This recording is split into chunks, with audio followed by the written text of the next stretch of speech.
What's up, everybody? It's Haley Winn, and you're listening to Jocks and Jills.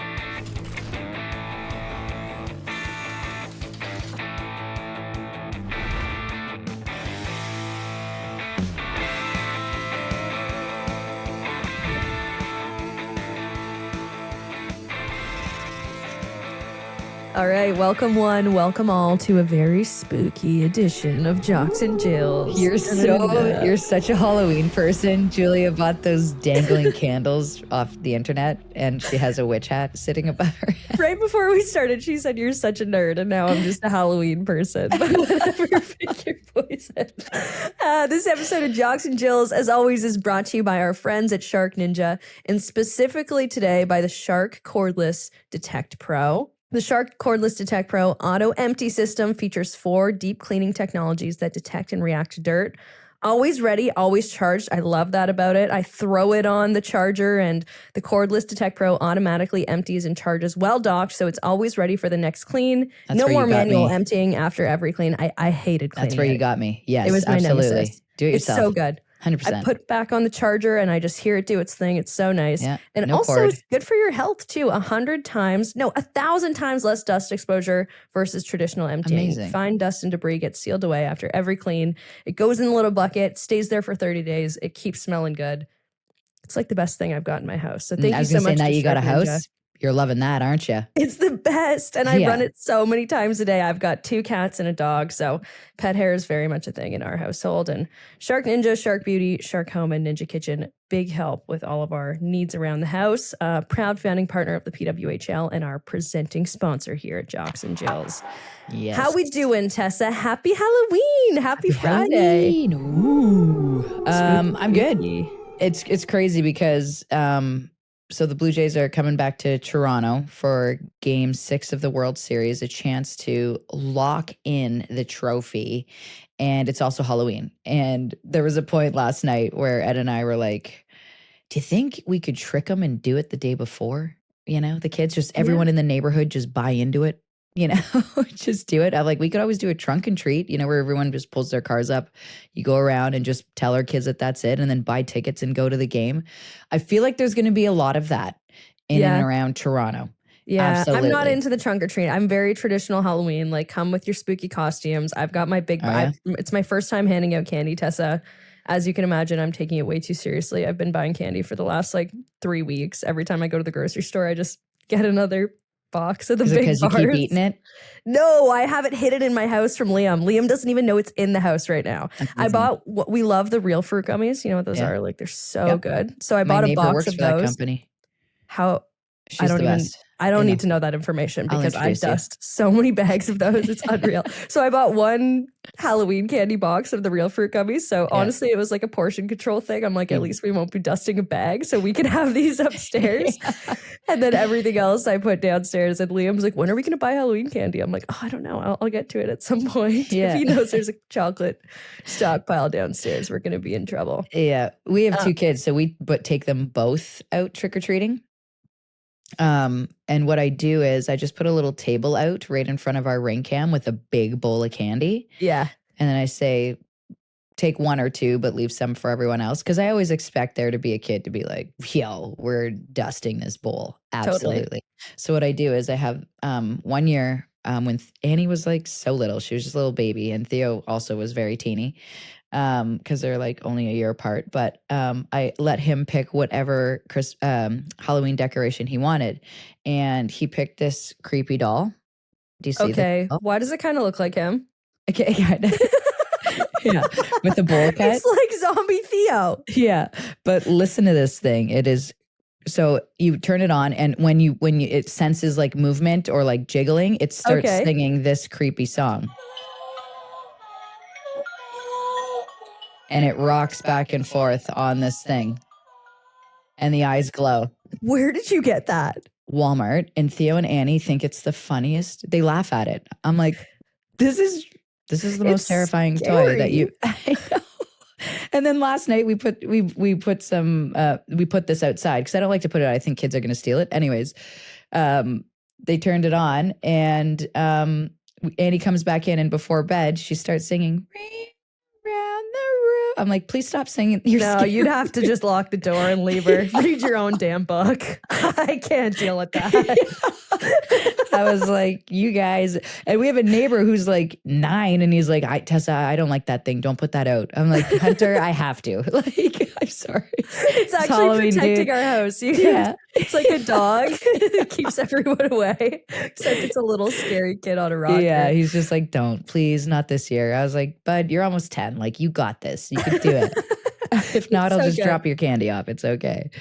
Yeah, it's going to be a wild night tonight with the Blue Jays in action, Halloween. I feel like most trick-or-treating happens in the light of day, though. So that we've been complaining about the Yeah. late starts all postseason long. So I feel like this 8 o'clock game at Halloween, like post trick-or-treating, sit down with a glass of wine, it might work well. Kids will be in bed. If not, I'll let them watch. You know what? I might let my kids watch the first inning just because if it is the game, the clinching game, and it works out in the Jays' favor, I want them to be able to have, an opportunity to look back and be Yeah, a like, picture my parents of them watching or something it. like that. Just Yeah. know that they can Yeah. say that they were Totally. there.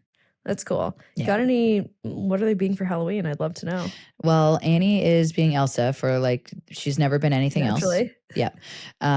Actually, that's a lie. She was Sky when she was 1 or 2. I can't remember. But she's Elsa again. Theo's on this little wrestling kick where he loves all the wrestling guys. So we got to tell him about all of it. He's like, who's your favorite wrestler? I was like, man, growing up, I loved Bret the Hitman Hart. Nice. And he was like, why? And I was like, he was the hottest one. I don't know. What do you tell your kid? I was like, Can you guess? You have one try to guess at who my favorite wrestler is, and I know you're going to get it, or was when I cared when I was a kid. What, back in the day? Probably Stone Cold or John Cena? No, I loved The Undertaker. I was like, yeah, oh my God, you he has the same weirdo. hair as me. That's subconsciously probably what it was. Yeah. I don't know why I have the giggles so bad this morning. It's all of us do. It's been insane. We're just tired because of these late games. I know. It's been fun though. Yeah.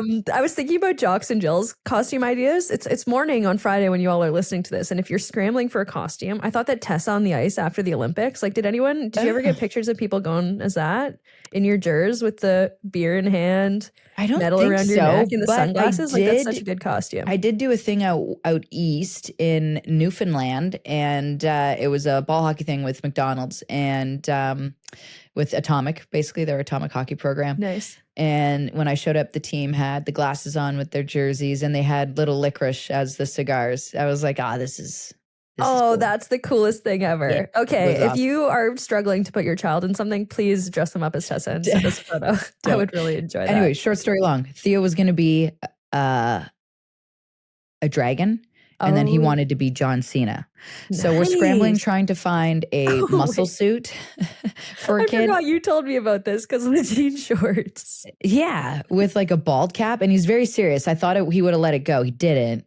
He hasn't. So I'm like, well, I don't know, man. We already have I already have a freaking costume for him. And it's good. It's a good dragon costume. Oh, right. Sorry. It's a dragon. Nice. Yeah, that's it's sick. and it's got and he John loves Cena how to train a dragon. Trick or treat in too. That's chilly. Yeah, well, you get the muscle suit where it's the padded one, so you could, and we would get it a size big so we can load him up on the underneath. You just need a muscle suit. Yeah. And then we'll just chop up a pair of his jeans. And the thing is and he's big into their walk-in songs. And John Cena's walk-in song, or whatever you want to call it, the theme song or whatever the heck it is when they enter the arena, it is crazy catchy. I can't think of it right now. You'll play it after. I don't know if we're allowed to play it on here. Regardless, everyone go have a listen. Annie's huge on China now. She's like, who's the girls wrestlers? I'm like, China, Annie. She was crazy good. So That's awesome. We Googled China and showed her. She was like, whoa, she has big muscles. I'm like, yeah. Keep eating your protein and try and do push-ups. You might get there one day, kid. So good. Anyways, that's great. That's the my update. So, and Ed and I don't really dress up as anything. We're not the family dress up crew. No, neither. Liam and I haven't, when he used to play hockey, we'd do it for a team party or something like that. We haven't in the last couple of years, but our neighbors are having people over. I wonder if that'll still be the case at the Can I Jays tell you game something that's very important to do? Tell and me. we did it our first couple of years, and we still kind of do, but not that, like the first couple of years when we were handing out candy, because we would go for like 20 minutes with Theo when he was 1 and just say hi to the neighbors in his outfit. We would have the mini bottles of booze of like Bailey's for the parents. Yeah. Oh, thank you. I'm trying to secure cool neighbor status. It's something I totally got to do. 100%. Adding that to my list. Mini bottles. Mini bottles. And then you just got to have a pot of coffee ready. So when they come by, you guys want a topper? Here, throw some Bailey's in there. You're so right. Okay, I'm about to become way more popular. Thank you for the help. Much appreciated. You're welcome. What else? So Friday night is going to be electric. We got a couple good fan name suggestions in our DMs. This one is from Susa. Has no one suggested JJ's as the collective noun for people who listen to the show? I kind of like JJ's. It's cute. JJ's ain't bad. Listen, this one, Jessica sent us the Jill Tourage. Ooh. Kind of into it. Never would have thought of that. So no. Thank you, Jessica, for sending it along. If you have an idea for what we should call you guys, do we have a front runner right now? I don't think so. I honestly, Jill Tourage is kind of my front runner. I feel like I need more than 2. I need people to start throwing things at the wall. Yeah, fire them our way. You can email us, jocksinjills@thepwhl.com, or call us 1-929-542-2442. You can leave us a voicemail there, and maybe you'll hear your voice on the show. How are the Shirley girlies doing this week? My gosh. I saw some memes. It seems like things are a little trying right now. We're still memeing. Trying for some of us. Someone's back in the win column. Oh, you are nice. Yeah, I got my 3rd win on the season. Yeah, I got 3 wins, 2 losses on the season, which was huge. Bucky's was on the unfortunate side of the game this past week. She was on the commissioner's team. Our commissioner is 0-5 on the season. And the craziest 5 now. She's 0-5. She's over. Oh my gosh. You want to know the craziest part? She makes the teams. Every week. It's like there's a poll that goes in our chat. Who's coming? Click your name on there. Coming, not coming. I would like to be a drop-in. Sure. Whatever. She gets all the names, divvies the teams up. You'd think after 4, you're like, I'm just going to stack my team. I'm just going to load up one team. No, she's a good commish. To be fair, her team this past week was good. Like Bucky scored a sick goal right off the hop. And I was like, ooh, dark team's coming in. Like they mean business today. They want to get this win for the commish. Meanwhile, Team White had other ideas. Nice. The light team battled back. I think we beat them like 7-4, but Bucky's had a wicked game.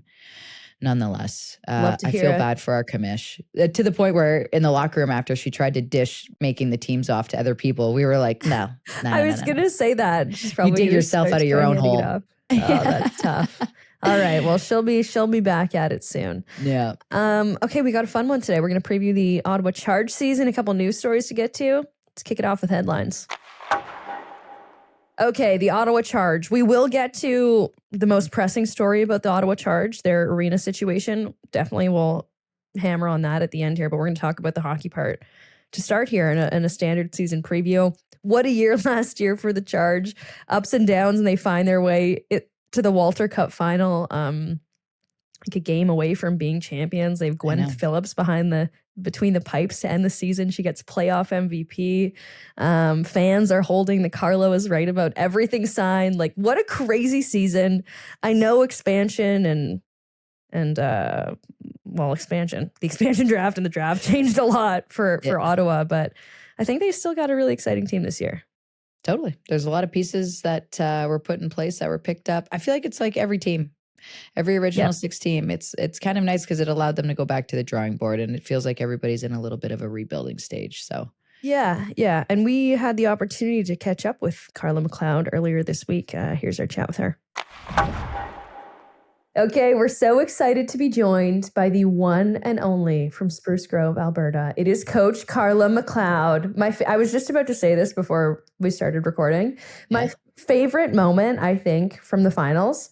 Yeah. It's not my favorite moment, but my favorite little thing from the finals is the sign that the fan had. Carla was right all along. Carla was right about everything. And I carry that with me on a day-to-day basis. What would Carla do? That's how I try to live, Trevor, honestly. How are you? I just was grateful I could finally put my Mr. Sketch markers back to work to make that sign. So I love a good coloring project. So I was I was all in on it. I think there's even a little bit of glitter I put on that thing. So I'm just glad somebody picked it up when I left it in the stands. That was kind You're of handing them out. Yeah, To you hold them. got to start these rumors. I was going to say, would you pay her to hold it? Yeah, I a lot. kid. Well worth it, though. We're still talking about it. Best part of it wasn't even your mom. Although Edna Exactly. would have. I think Mom Edna would've. would have. Yeah, she would have. Yeah, Good gal. absolutely. Absolutely would have. Speaking of Edna, are you home? How's the summer been? You've been traveling, obviously in Czechia for a couple times, I'm going to assume now. Yep, that's right. It's been really nice. Lots going on, of course. But yeah, I was earlier in the summer there, July and August, I spent time with Czech. Got a little vacation in there too. And then, you know what, the fall's kind of fun for us because, the hockey mode starts up. And obviously we got a bit of a delay with it being not till November, but it's fun. You get with your staff, you start to have these conversations and you do a lot of building right now. And there's obviously that positive momentum of a new season and what you can do. So, it's been a fun phase here. It's been busy, but no, it's been a great off season for us. Nice. How did it start for you, Carla? I'm sure there was some digesting to be done after the really exciting extended season you had last year with the trip to the Walter Cup finals. And then so much changes right after in expansion and the open signing period. What's it been like kind of digesting all the player movement over the summer? In addition to digesting going all the way to the finals. Like it's a lot to take in. Well, I know when you asked the question, Julie, I just saw myself take a deep breath. So I think that was a part of it. It was really, really busy, really genuinely exciting, of course.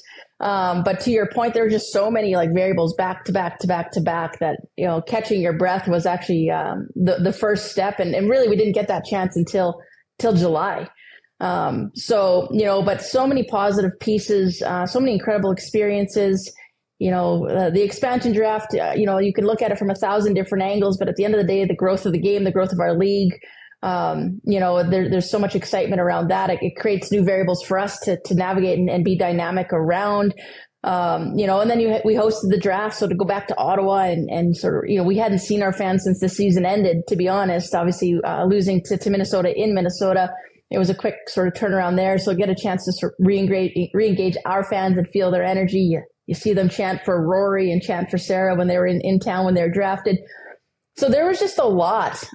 So definitely in July, it was just a moment of like, I'm an introvert. So I was like, I just got to be quiet for a month. Try to recharge my own battery. So there's been lots on the go, but nothing that wasn't really enjoyable to be a part of. Can we just talk about that journey for your team last season? Like the ups, the downs, all the outside noise, like the locker room, everything. Julia and I ruining that game for you guys when we were there against New York. We own that fully. We're sorry. We think the ban has been lifted for us. We're not sure yet. But just for yourself, what was that experience like for the Ottawa Charge? I don't care about any of the outside stuff, but for the team in itself in terms of growth and, getting to know each other better and maybe get along but in different ways on and off the ice, and then finding your groove and the confidence to push this in the Walter Cup final where everyone was like, Ottawa might pull this off. Yeah, you can't walk into this industry and not think it's going to be a roller coaster. Like our league, I think that's one of the biggest pieces. We talk about it all the time, but until you've lived it, I don't think you can understand what's such a competitive league, how that impacts your group and your coaching staff and everyone around. Like essentially every team's floating around 500. Most teams, when they go win a championship, they're maybe winning at a 75% clip, and there's a lot of positive energy that can be cultivated from the result. Our league's just designed differently. So you have to be able to sort of embrace all of it. And all of us are. Like, I don't think we're doing anything different in Ottawa that every other franchise isn't trying to do. We're just doing it in our own ways. I think for our group, again, we're just 2 years old. This whole league is. So you don't have a root system the same. So it was a journey. There was a lot of adversity, in particular in that first half that we just, we stayed the course and we faced the adversity. We dealt with the adversity. And to your point, we started to find our rhythm, and with rhythm comes some confidence and some routine that you can trust in. And that trust was being built. And, I commend our group. Like, we had to play a hard style. We embraced that hard style. It proved to be an important component for our identity. And we started to see that, certain variables we were trying to lay into the group were paying off. And then they kind of took it to that next level. And it still came down to the last game. Like that's for us and Minnesota. Like it wasn't just us. So that just shows you this league. So you have to be willing to weather the adversity to kind of keep building. And it's difficult. It's very, very difficult to keep everyone aligned. But our group just found our way. And I can, with a lot of pride, I can say we genuinely enjoyed the experience. Whether it's that first round of, what were we eating? Mustard packets? Like, goodness gracious. Those long games. Did you do it?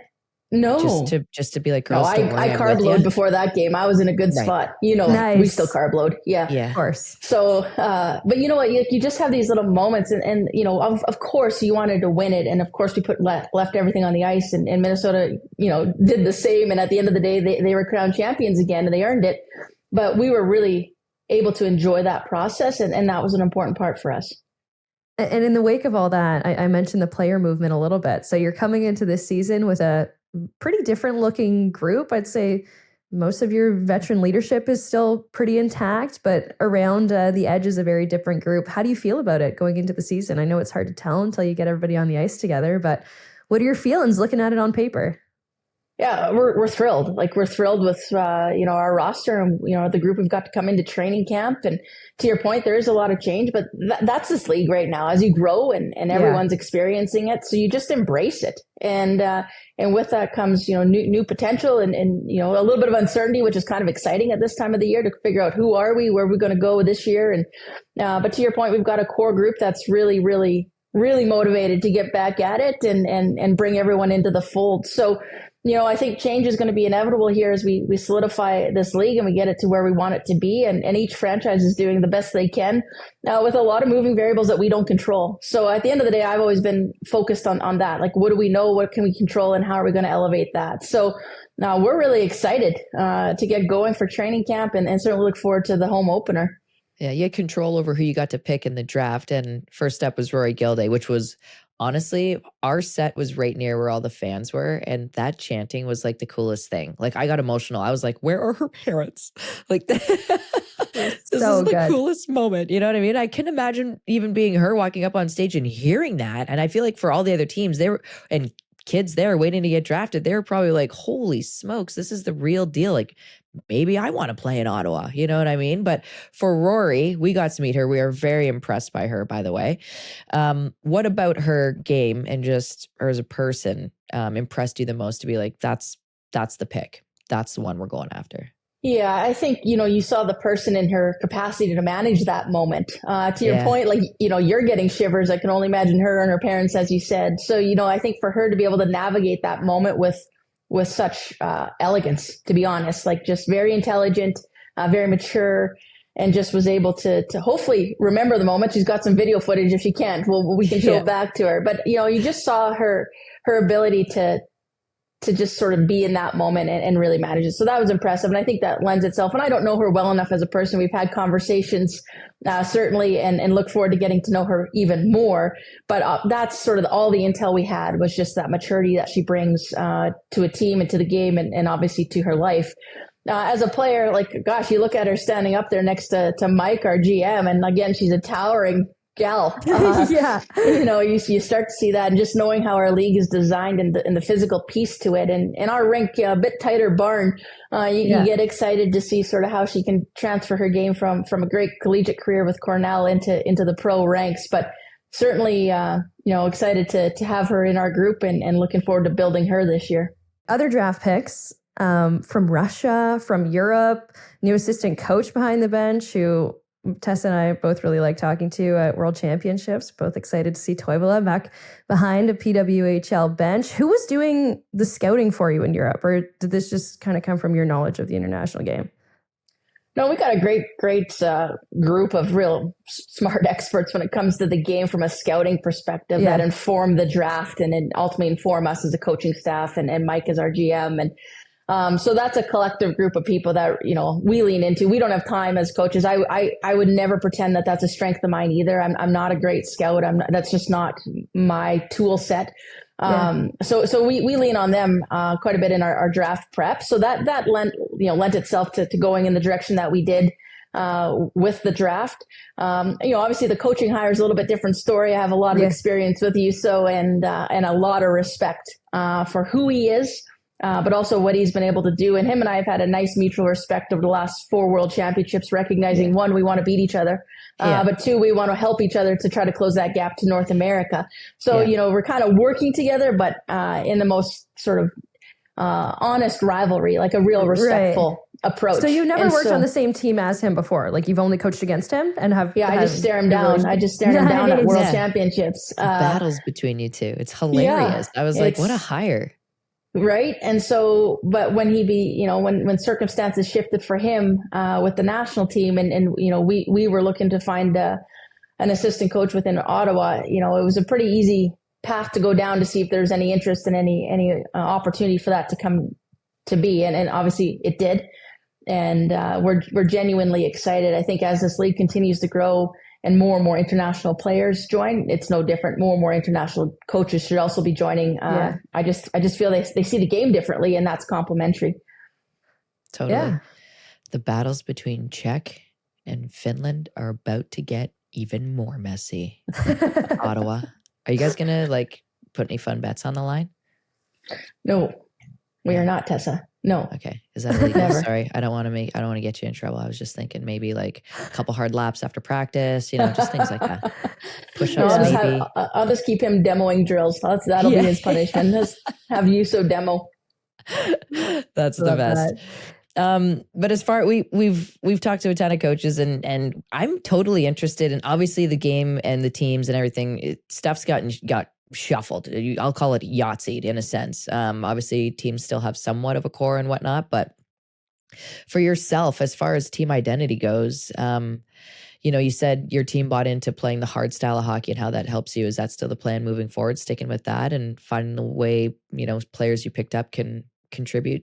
Yeah. And I guess when I use the term hard, that's actually probably the wrong term. It's just a winning style. It's such a competitive league that you have to be all in every shift, every game, every moment. And I think for us, who we are as a core and what we are as Ottawa Charge, that can't change.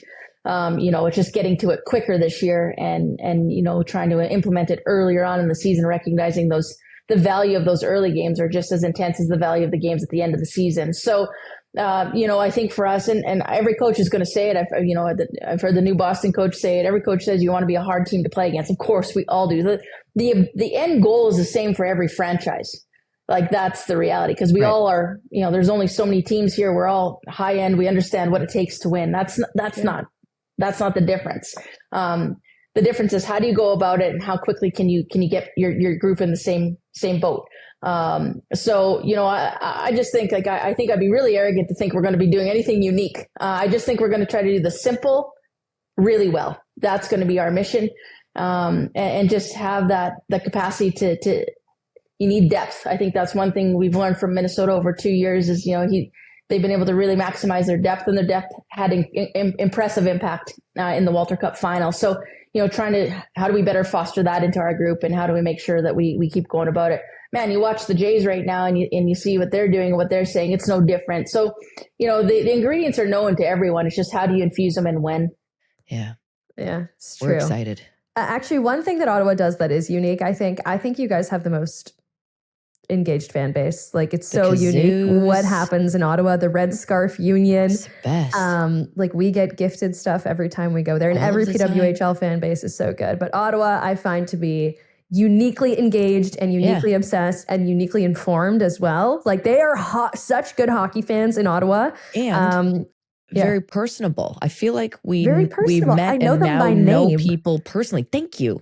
Yeah, which I appreciate. Yeah. Obviously a little bit traumatized with all the player movement in the offseason as sports fans get. Do you have a message maybe to Ottawa Charge fans going into the season? I know they're already excited, but maybe just to add to that. Well, we've always talked about them, and again, they've cultivated this culture around us, and they've insulated us in a way that we could have only dreamt. I don't even think we could have predicted to have the support that we have. And I think one of the neatest things that we've got in our venue is we actually legitimately walk through our fans to get to our bench and get to the ice. So, I high five the same folks every game, and you do get to know them, and I hear them on our walk, from the bench back to the intermission. Like, you got to coach, so they're wholeheartedly invested. And to your point, they know the game so well. It's such a rich hockey community. Yeah. That they know how to be fans, and they know when to be fans, and oh my gosh, they're all in on every moment. So, obviously for the change component, it's change for everyone. But what I know true to be about them is when they get into that rink and they start to see those jerseys flying around the ice, they're going to learn the names on the back again as quickly as they have in year 1 and year 2. And, our mission is always to draw them in. So make sure we're playing the right way, make sure that we're inspiring them and we're doing right by them. And I have no doubt they'll be chanting some new names with a lot of excitement, a lot of pride. Love that. We can't wait to see it. Appreciate the time as always, Carla. Appreciate you and what you bring to the game, and good luck this season. We can't wait for the puck to drop. Oh, I love it. I love chatting with you guys. Good background there, Tessie. Nice hoodie. Julia, well played. Thank you. Maybe we get you back in Ottawa. We'll get you out on the ice. We'll go put some glory tape together, Tess. Okay, I can't wait. We need it. I heard that there's going to be a wiener dog race in Ottawa, and I will bring my wiener, and we will be there. Can't wait. We will be racing. I like it. Thanks, ladies. Coach Carla, just one of the best of the game. We had so much fun covering the World Championships with her when she did a little stint with TSN back in the day. And it's really cool to see what she's done for women's hockey and what she does for this Ottawa team. Let's go from the back out. We'll start between the pipes. I mentioned Gwyneth Phillips. Yeah. Obviously, the plan is hopefully she's going to run with the net this year. I'm so interested to see what she does with the full season, Tessa. No doubt. I feel like the confidence was there. I loved, you mentioned last season, the team lost in OT, whatever.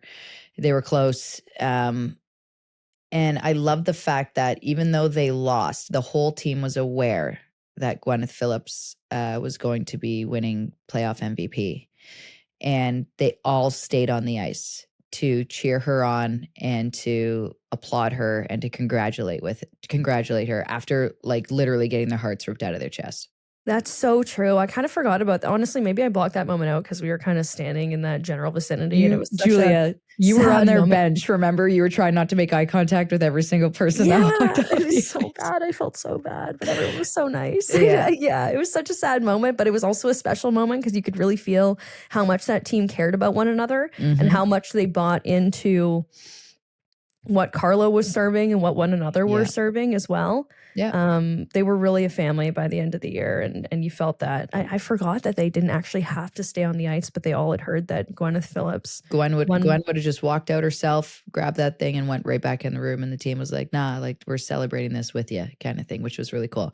So she's going to come into this season, that whole team had her back, and it might not matter. You might not think it matters, but she was playing the best hockey of her life, but to know that you were appreciated in that sense and that you were loved that much by that entire team just kind of makes you feel a lot better walking back into that room. There's no questions. There's no doubts. It's I am their goalie. I'm here for them and they're here for me. And we're all going to battle together. So she's the gal this season. No doubt. I don't think anybody thought any different.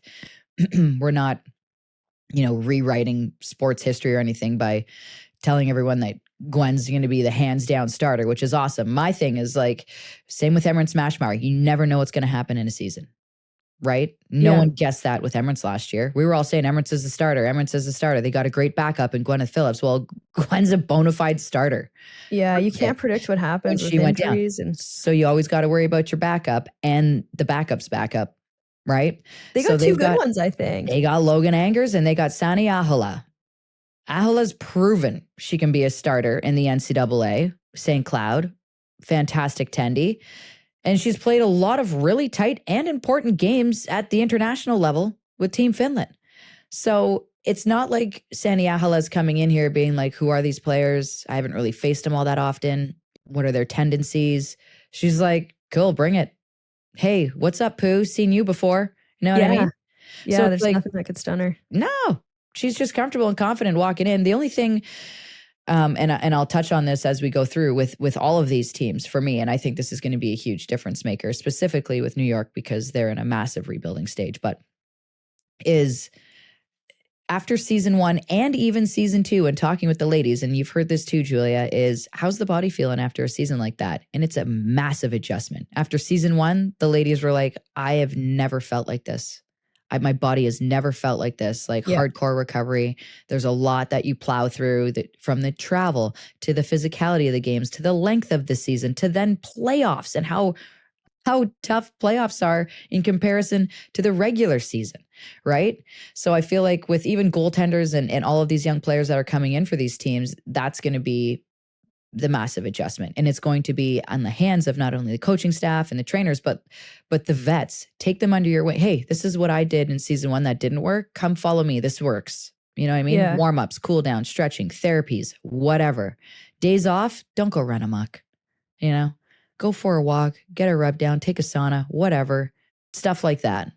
Yeah. Anyways, that's my rant. No, and Ottawa's got such a great core of vets too. Like they do. When I did their little TikTok season preview, like anytime you got Jenner, LaRock and Clark is kind of, Hughes as your core veteran leadership, you're in a really good place. 100%. Let's look at the blue line now. The blue line is probably where they took their biggest hit in expansion. Yeah. First 2 picks in the expansion draft came off the Ottawa Charge's blue line and Bezlarova. We were sitting at the Ducks like, but we just kept doing that with every pick. It just we couldn't believe it. It was like ripping the Band-Aid off for the Ottawa Charge and their fans. But man, they've reloaded pretty well in the blue. It wasn't just them either. And in the signing period, they lost Jinsey Rose and like they lost a lot of significant defenders on this team. But I think that they've been able to reload fairly well. They protected Ronya Savalainen, who I thought was really important. You got Jocelyn LaRock still. You got Steph Markowski still, who has a lot to grow into.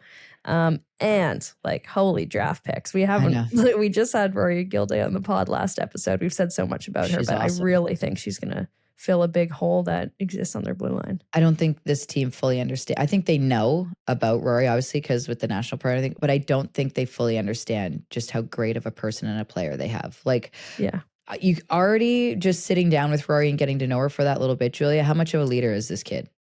Oh, just like I wanted to follow her. I'm like, where are we going, girl? And it's not even like she walks in and demands to command a room. It's just a natural thing for her. Yeah, she's got this aura about her, and she's so smart, and she's so confident, and it's a really good embodiment of just leading by example and not having to say, hey, follow me, do what I do, but just being really successful in what you do and everybody kind of wanting to fall into line. And so think about it. You got someone her size, right? And with that mentality and with her skill set alongside a Jocelyn LaRock, who is a fantastic leader, can eat minutes, has that chip on her shoulder, and an offensive flair she's been showing us.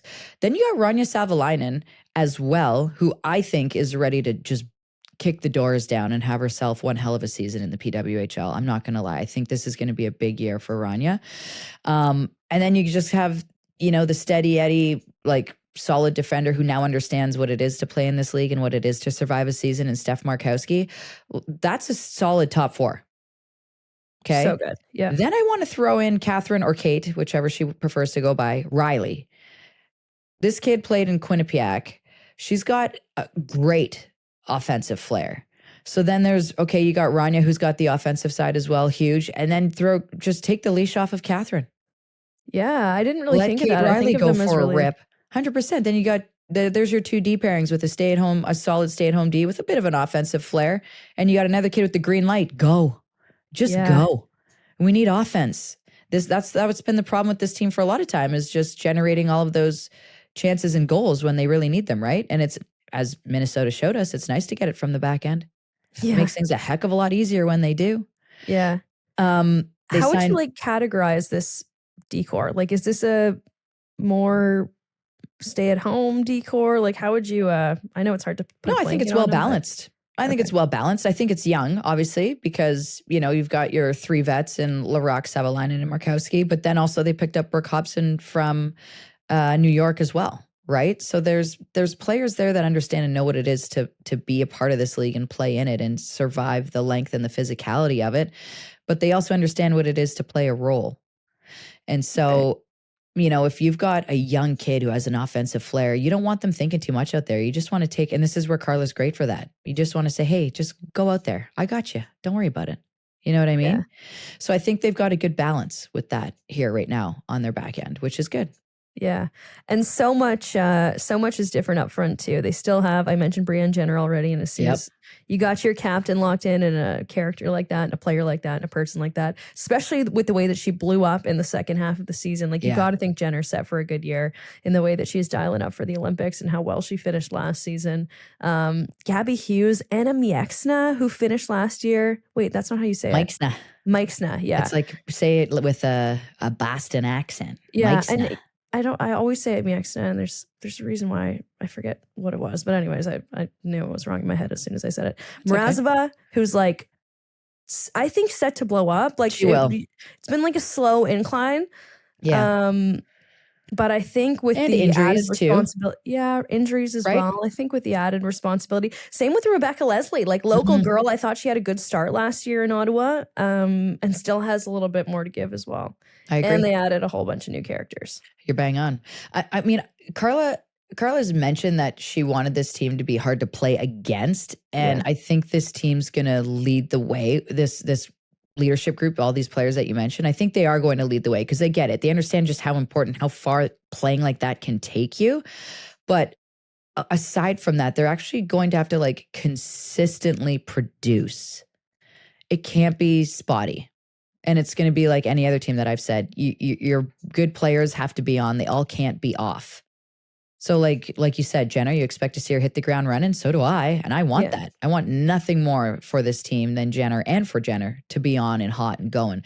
Gabby Hughes, I feel like, you know, in the postseason, we saw her play an amazing shutdown role, right? And her get fired up and she was in there and playing physical and causing trouble and like that. Own that again. Carry that with you. Come out with that. That's your personality on the ice now. And if I don't see it all the time, like why does it have to be specific to playoffs? You know what I mean? That's you now. Embody that. So you need to consistently see these things from this team if they want another kick at that Walter Cup, in my opinion, because this league just got a whole lot harder. Yeah. I love that they picked up Elizabeth Giguère. I really want to see if she's going to play with Gabby Hughes because they did play together for the stint, Giguère's stint with Duluth. Yeah. So, I mean, there's instant chemistry. It would be silly, really, not to test that out. Kazmaier winner. See if you get her going again. Talk about offense. Like, I like the, they're not flyers, but I like the moves that Ottawa's made in trying to produce more offense here. Like, Giguère's a great pickup. Like I said, former Patty Kazmaier winner, you know, she could produce some pretty significant offense. And you know what? Sometimes players aren't really feeling a place that they're playing. Just maybe it might be the system or the coaching style or just who they're playing with. And they just need to change the scenery. And all of a sudden you're like, wow, here I am again. It was almost like Jill Saunier when she went to Boston. It was like Boston plays Jill Saunier style of hockey. That's why Jilly was happy there and playing better hockey. You know what I mean? Yeah, that makes sense. Like, this makes sense for me in their other draft picks. Sarah Wasnevich. It makes sense. One, she's a Badger, so is Carla. So I'm assuming there's a little bit of favoritism there. Right. Nonetheless, this is the type of player that is going to be exactly what Carla wants. She plays hard, gives her all in whatever role she's handed, played, and this is just going to kill me to say this, but she played a key role in that Wisconsin NCAA championship win last season with her illegal kick to the goalie to get the puck loose, to push the thing to overtime, or the shootout, whatever, blah, blah, blah, penalty shot. Regardless, this kid works for your team. She's got a good skill set, and whatever role you want to hand her, she buys in. And she came up under Mark Johnson, so you know she's very coachable. Yeah. You know she's a team player. It's team above all else. She knows how to win. And especially in tight games like that, she was out in a very big moment, right? Yeah. So I think Kribber, solid choice, obviously called her out coach and asked for a legit scouting report on this player and made a solid choice in Sarah Wasnevich. The other picks that they made where everyone was like, not too familiar with these players, was Anna Shokina and Fiduza Katarova. And it's tough because I was talking to Poundy and Kenzie after she had picked them, and later that evening after we recorded until 5 a.m, it felt like. We hadn't seen them since 2002, but as soon as I heard they took Anna Shokina, I was like, the thing I remember about this player is she's angry. She rocks, man. she'll rock you out of your socks. Like she's a skilled player. And she will also run you through that back wall and not say sorry. I feel like Toronto got rid of Vanisheva's penalty minutes and just got them all back with Anna Shakina. Like they're going to have to teach Shakina to dial it in a little bit. But nonetheless, this is the type of pot stirrer that you need on your team.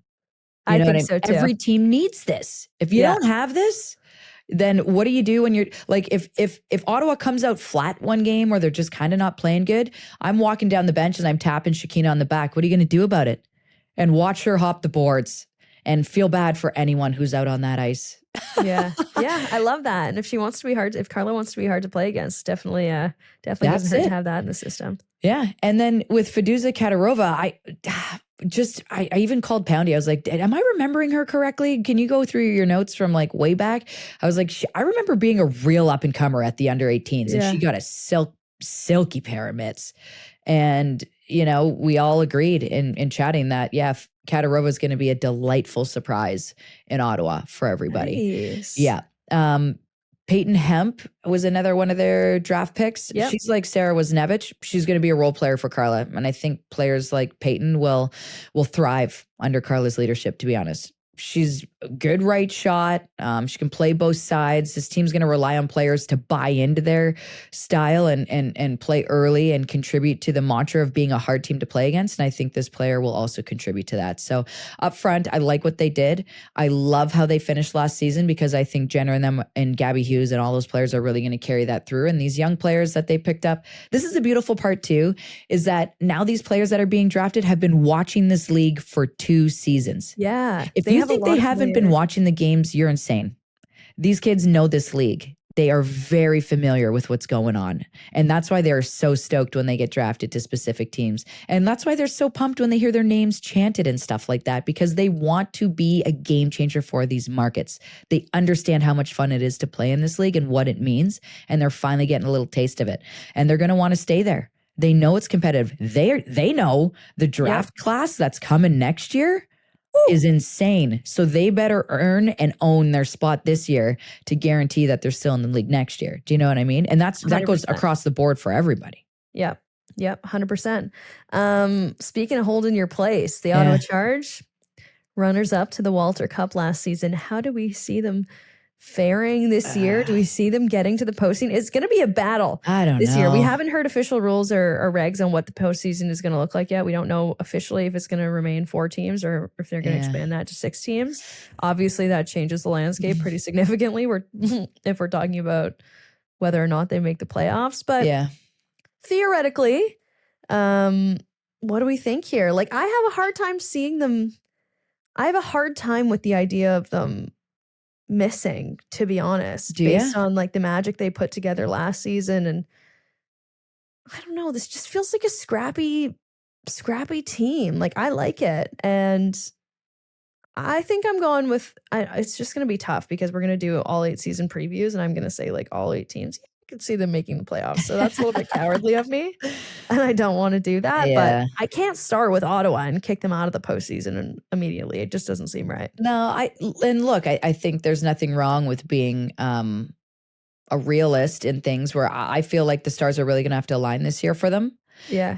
But if Gwen can keep them in games and this team can play the hard-nosed hockey that it played at the end of last season, then I think they're going to give themselves a great shot. But again, the grind that they were used to in these past 2 seasons is different now because you've got 2 extra teams and a hell of a lot more travel.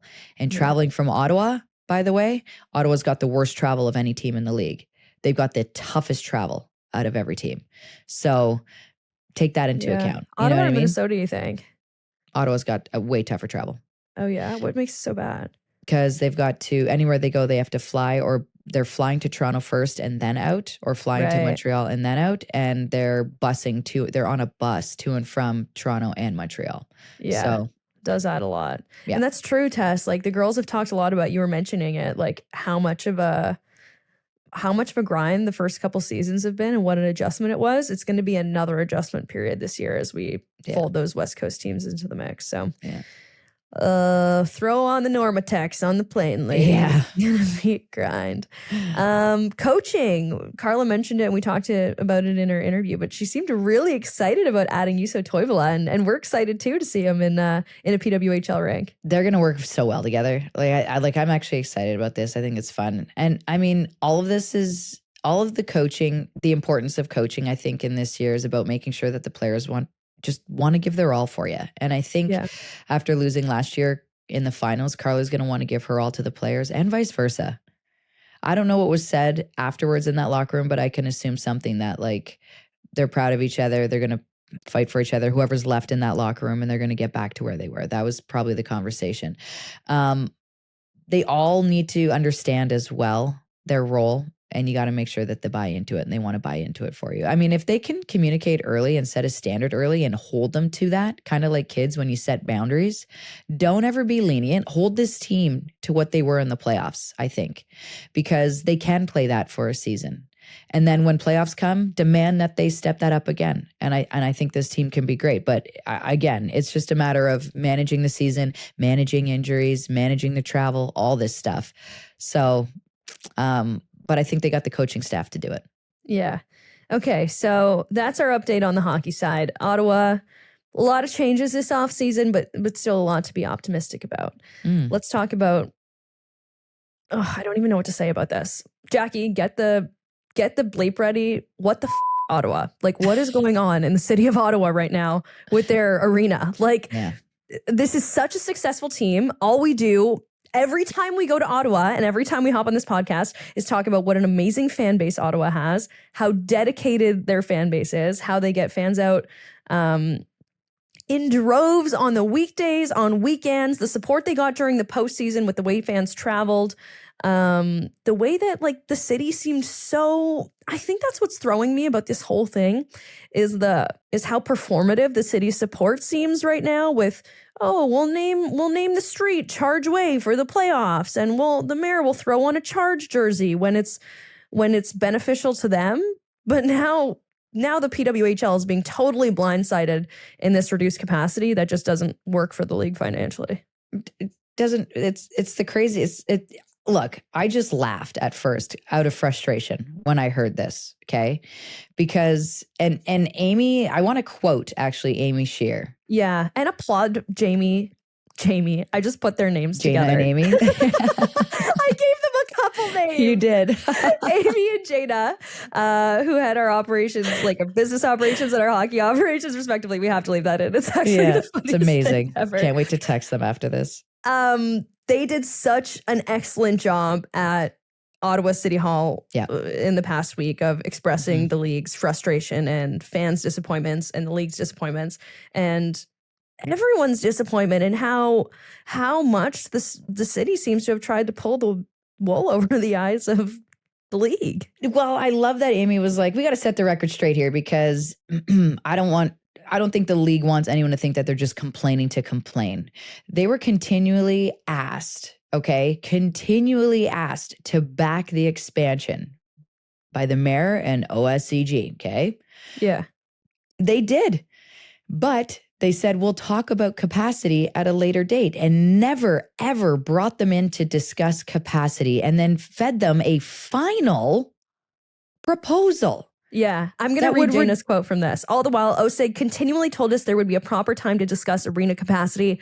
OSEG used our support to help get the project to this stage with promises that one day our main concern around capacity would be addressed. The last straw came last week when the mayor and OSEG presented the final plan, and it was clear to us at that point that those discussions would not occur. So they were continually promised, to your point, that this would be a discussion, and they were not consulted when the final plans were put out to the public and completely played them. Yeah. And then the other portion of this is like, if you want more seats, it's going to cost X amount of money. My thing here is if this were flipped teams, okay? This was the OHL, Ottawa 67s that could fill this rink more than 6,000 people per game if they're given the right schedule.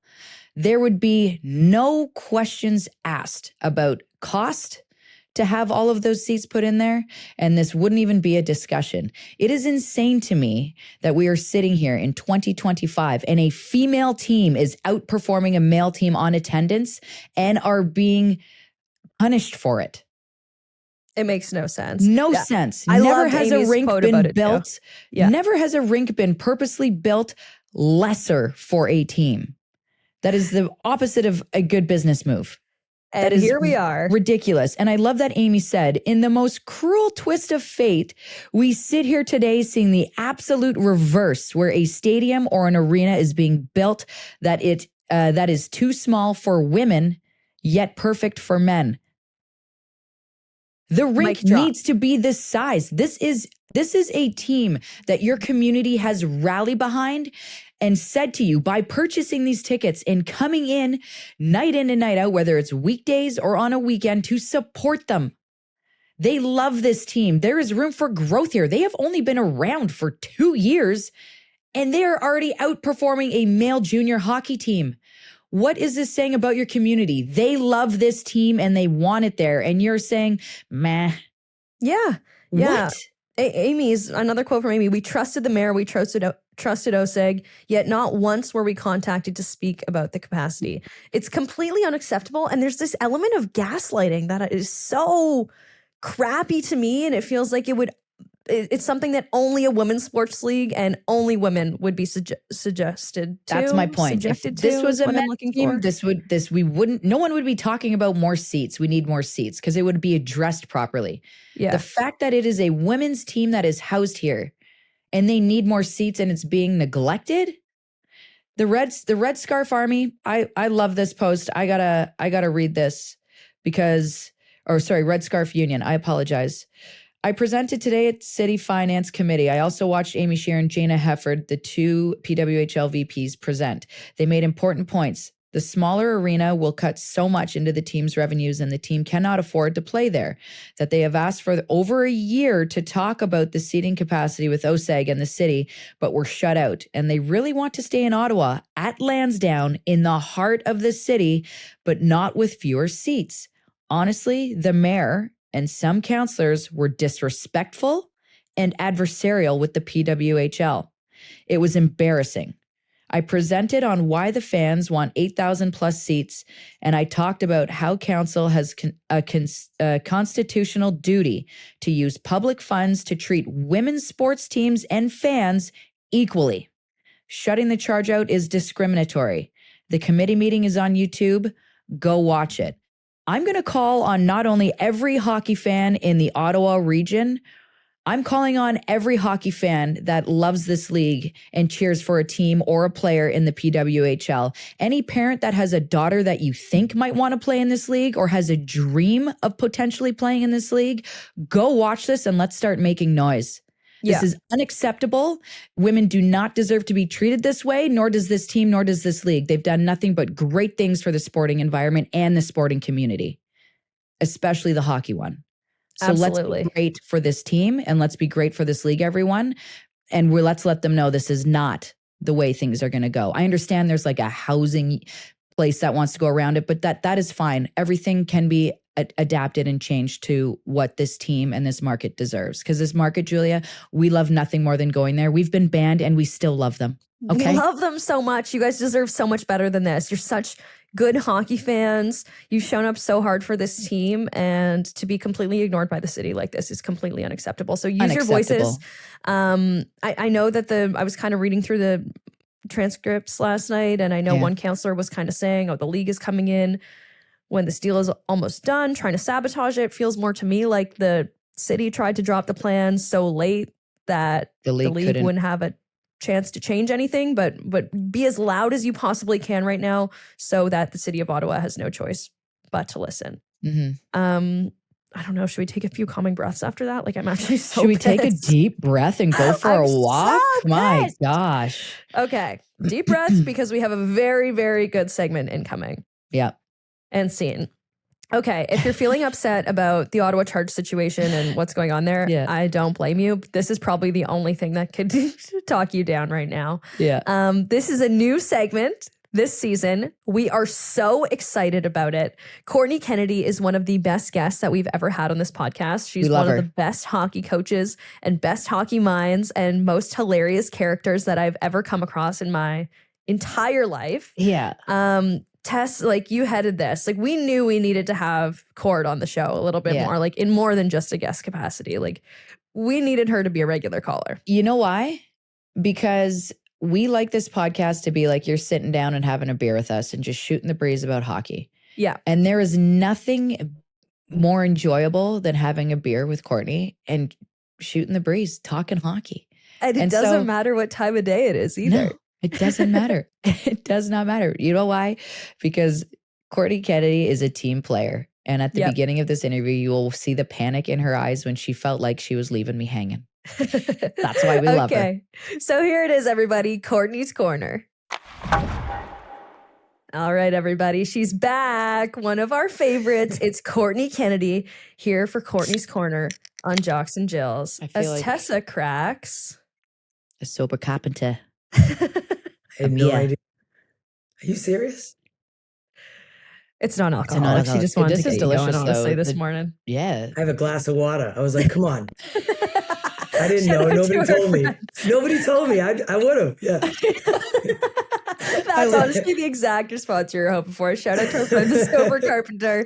Even if it's 11 a.m. and you're recording an interview with Courtney Kennedy, sometimes you need to crack a cold one and, you know, I wouldn't leave a friend alone like that. No, I know that's who you are. And I love and appreciate that. This is a non-alcoholic though. It's a DDH hazy IPA. And let me tell you, it's got like these little orange things on it. And I was like, I wonder if it's like actually kind of like a little orangey creamsicle. This is glorious. This is really good. Is it like a creamsicle? It's got like just enough orange flavor to it where you're not like, is this a beer or a cooler? You're like, this is a really good beer. And it's got a refreshing citrusy part to it, you know? Okay, I like it. So we'll crack a cold one and we'll catch up with Coach Court. No longer the skills coach with the Boston Fleet. You are head coach of the U18. So tell us a little bit about, I was going to say your off season. I know it's not really an off season. Tell us about your summer full of skates. I know, it is crazy. In a good way, obviously. It's so much fun being on the ice and being with all these players. So just got back from U18s, actually. We were out there in Minnesota, you know, working with some of the players. And what a fun time. There's so much energy with U18s. Like, those players are just psyched up, very motivated. They could skate for hours. Like, we have to kick them off the ice. Come on. You know? Those types of kids. That's awesome. Yeah, they really are like, they're really into it. They love the game. So even doing video, they're so like, they want to learn. They're writing things down, like not even fake writing things down. I'd be fake writing things down. They're like taking serious notes. They ask questions, like intelligent questions. So they're following along. Yeah. But that's a great thing because, you know, as a hockey player, the more you learn at a young age, you can really develop into something. Do you think the PWHL has done that to these players? Because I will say this, I mentioned it on one of our episodes where I was at WickFest and I was doing a talk and I had asked the kids what they wanted to be when they grew up. And it was the first time for real I ever heard a girl say, I'm going to be a pro hockey player. And I was like, holy shit, that's a real thing. It's wild. It's the best. It's really the coolest thing ever. I think the pro league is the coolest thing ever. Yeah. Never mind, like I could talk forever, like very detailed about my passion for this league in the sense that the development doesn't end.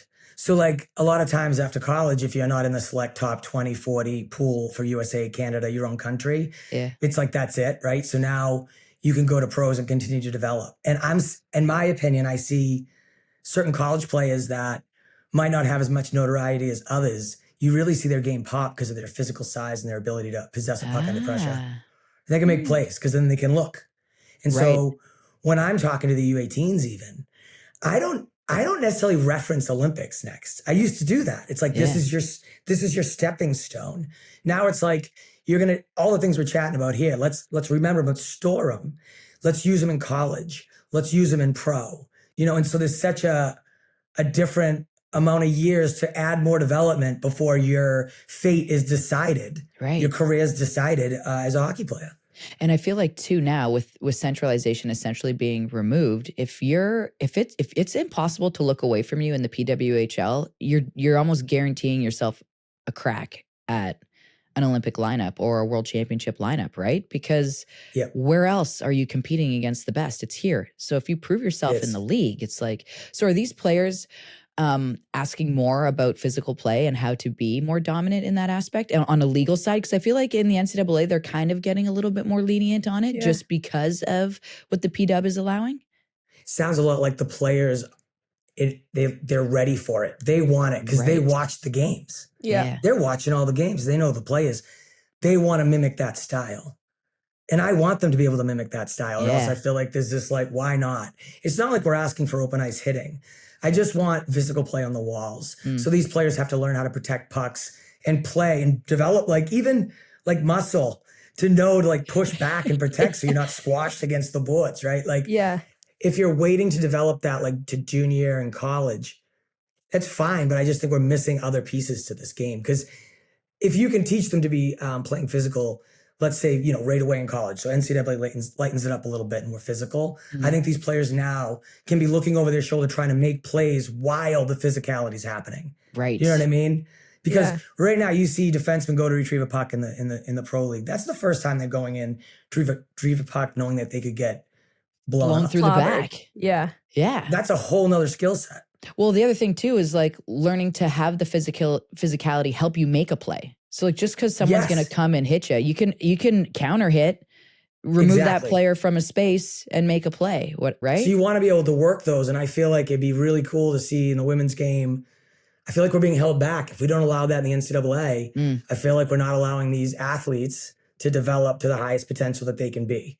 And I'm ready for it. Right. So I'm saying, let's move forward with it. Let's get these players going. To me, it's not dangerous. Yeah. It's part of your job as an athlete to go out there and protect yourself and make sure you're ready to go. Yeah. And then coaches can teach the game and they can learn the game. And I just think it makes our pro league stronger, the Olympics stronger, women's hockey in general. You were ready to 100%. Play a physical style of game when you were playing. Totally. Right. So let's. I think you were playing PWHL style before anyone thought of the PW. You both. We could cut off some penalty minutes if they allowed. We'd probably delete half. They should retroactively take some off for you guys. Yeah. You know what? I'm going to send a strongly worded email because that is so true. Because I had a lot of like roughing and elbowing. That's so good. Like your head goes to my elbow. Whose problem is that? They're short, right? I don't know what to do about that. Yeah, it's not my fault. Yeah. You mentioned the Olympics there. You've coached at a couple of them. We're recording this on, I don't know what day is. It's Wednesday. So we're 100 days out from the Winter Olympics officially. Cool. Rivalry series is coming in hot. Tess and I will be at that Buffalo game in November. I know you got eyes on the senior national team a little bit. Anything you're excited about with the American team and maybe for the rivalry series to see the Americans and Canadians go head to head? I mean, first of all, I get so excited for the players because like you can remember back to like when you're in the year of it, you know what I mean? And it's different for them because usually it would be centralization. So I think it's exciting though, because now you get to, you do your rivalry series and you go back to your teams and you can really kind of hone your own skills and work and develop individually to see what you need. Coaches give feedback. What do I got to do to make this team? You know, what am I missing? Yeah. And I think you have probably countless opportunities to kind of prove that. Obviously, they've been trying to prove it for 4 years, but I find it incredibly exciting. The U.S. squad's fun to watch, obviously. A lot of young players bombing around, high energy. Yeah. I think they're hard to defend against because you're not really sure what they're going to pull out of their bag of tricks, you know, for some of these forwards they have. I think they're, you know, their goalies are, I think they're pretty solid. Yeah. Some good U.S. tendies coming up. Like, who are some of the studs? Like, give me a couple names. Like, who are like under 18s where you're like, man, you can't look away from this kid coming forward. Like, you want to hear a name in the P-dub? Yeah, I'll tell you a name who's going to be in the P-dub, that kind of thing. It's Breakaway, Bianca. Bianca? She's a good hockey player. She came out of the boys' side. Okay. Forward. And this kid's like, what's kind of cool is like, if you score on her, she like gets amped up to say you're not doing that again. She's like, a tendy again with a chip on her shoulder. She's not huge. Athletic. But the kid's got like a lot of she just knows the position. She stops pucks. Nice. And in the highest, you know, pressure situation, you know, to routine. And she's excited about it. And then, you know, you got Morgan Stickney. The kid's also a gamer, very competitive. Last year at the U18s, I believe she broke a record, you know, for being on, you know, nobody scoring against her for however many games. I mean, granted, she stayed in the net that many games. Right. You know what I mean? It's not like she was switched out. A lot of times you go back and forth. So with that stat, I like to say, a lot of times I would go back and forth. Like in the past, you've had goalies where 2 were sharing the net at the beginning of the U18s. Yeah. So it's a great stat, but at the same time, there's a lot of fantastic goalies that might have had that stat if they were kept in for. That's fair, but it doesn't matter. She did it. Kid's good. What about forwards? And they're both, all the personalities are great. Yeah. Like they're competitive. They're not, I feel like they don't get rattled when they're scored on, and I think that's so important because if you make a mistake and you're rattled, like I just don't know how you put together a 60-minute game. No, I don't. Can't. And so to see kids this age like not get rattled and almost like rise to the challenge and want more is pretty cool to see. It's a lot of confidence. Like it just exudes out of them. It's pretty cool. I like that. And that's the goalie side. I mean, there's countless others, even in college. Like I'm a huge fan of Grace Campbell, Boston College goalie, but the kid's good. She's so good. She was just at August camp and I thought she crushed it. Really? Yeah. So that's a kid that I would love to see get into the pros because I think she deserves another look. Right. I think this kid's good, and I think if that's a goalie that gets into the pros, I think you start to see, oh, mate, wow, Yeah. She was doing great at BC, but maybe she doesn't get the looks she needs, not being in whatever league or whatever team, Yeah. Right. I don't want to say it's like a Gwyneth Phillips story, but kind of. Similar. Right. A lot of times, and then you see him and you're like, oh my God, she's so good. Well, she's always been that good. Yeah. Like Gwyneth Phillips was good when she was U18s. Yeah. Right. Yeah. She was really good. Everyone, she was really, really good. So I love seeing it for her because she deserves it. Because Gwyneth Phillips is one heck of a goaltender. Yeah. And a good kid too. Rides a unicycle. Yeah. I'm not sure if you knew that. She's such What'd you character. say? She rides a unicycle. How do you even get on it? It's a good question. I don't know, but she's not even the only person. Like Rory Gilday rides a unicycle too. She's not even the only person coming out of your program to be a unicycle rider. Yeah, you're the only person. Yeah, you tell us. I'm one person who does it, and you just told me 2. Yeah. On one team. USA. Yeah, I don't know if you guys know about their extensive training program with big into unicycling. And, maybe that's where they get the calm, cool collectiveness. Like you can't mess up on a unicycle, and if you do, you just got to get back on again. It's like riding a horse. Oh my gosh. Are you going to be in at the Olympics in Milan Cortina? No, I will not. No, I'll be watching very, very closely. We were hoping to meet up with you, potentially grab a that would have been fun. That's going to be a cool spot. Milan. Very cool. Come on. We're excited about it. Do you guys have to have outfits? I feel like you need outfits when you go in there. You're so right. We need jocks and Jills kits Game the day way that all the fits. countries have We need kits. We'll outfits. make up our own. Olympic jocks and Jills wear. Oh We my need it. gosh. This is when Courtney we could get the full Kennedy. tracksuit. Courtney, we needed this so bad. You know what I mean? Think about it. Think about all the outfits you get as an Olympian. Like you literally go into a room and they're like, okay, and here's your opening ceremonies outfit. Yeah. And you try it all on, like to socks, to gloves, like the entire. The best part, Courtney, I don't know if this stressed you out, but I already had a bag. I had a bag of clothes packed, and then they're like, and here's your other suitcase that's twice that size of stuff you have to wear, and make sure it all fits. And you're like, well, what do I do with all my other stuff? Yeah, how'd you get it all home? You got to get a second bag? Yeah. No, what you do Stuff is it in a hockey bag? You get a box and you send that. Oh, You mail that. wow. I learned that from vets. I didn't know that. See? The things I you didn't know learn. that. Yeah, when you're in there, you're like, hey, do you guys have any extra boxes or anything? Yeah. You ask the dining hall and you just get it and then you just stuff it and then you need the tape. You know the tape. Oh, yeah. And you're off. Yeah, that's what I've learned that, and that's what I do now. But when they do give you all that stuff, it's incredibly overwhelming.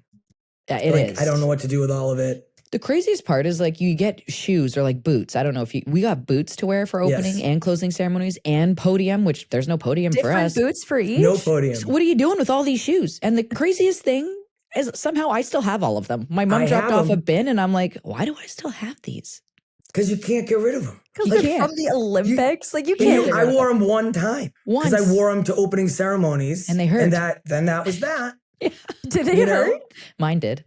That's so funny. We had Roots boots. Roots boots. We Roots were boots. one year, yeah. Yeah, Roots you know boots. what? That really ticked me off. When that Roots kind of I thought it feels was like strange. cultural appropriation somehow. I You thought it guys was can't have strange. roots. they did. I agree. I thought it was weird. I go, guys, this is the Olympics. We're the United States of America, and we're going to go Roots? Yeah.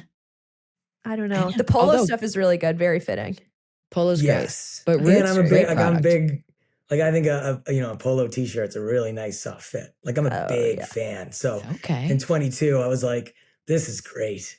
Get me in the t-shirt line and get my box, baby. I gotta send these home. And of course it was COVID, so there's nothing. You know what I mean? I was just like, oh. Gosh, give me the t-shirts with the plastic wrap on. Courtney, so good catching up with you as always. So excited to see these U18 gals in action this season, and excited to keep catching up with you here on Courtney's Corner all season long on Jocks and Jills. She is the absolute best. I love how she was going to jump in for you there. Absolutely. No, I'm not surprised. I'm surprised she didn't break her sprint record to run to her fridge and back. Like, and you pronounced it wrong. It's Courtney's Cornah. It's Cornah. Oh, yeah. It's a Cornah. Okay, sorry. Yeah, I have just to use like the a accent if we're going to do that. You're right.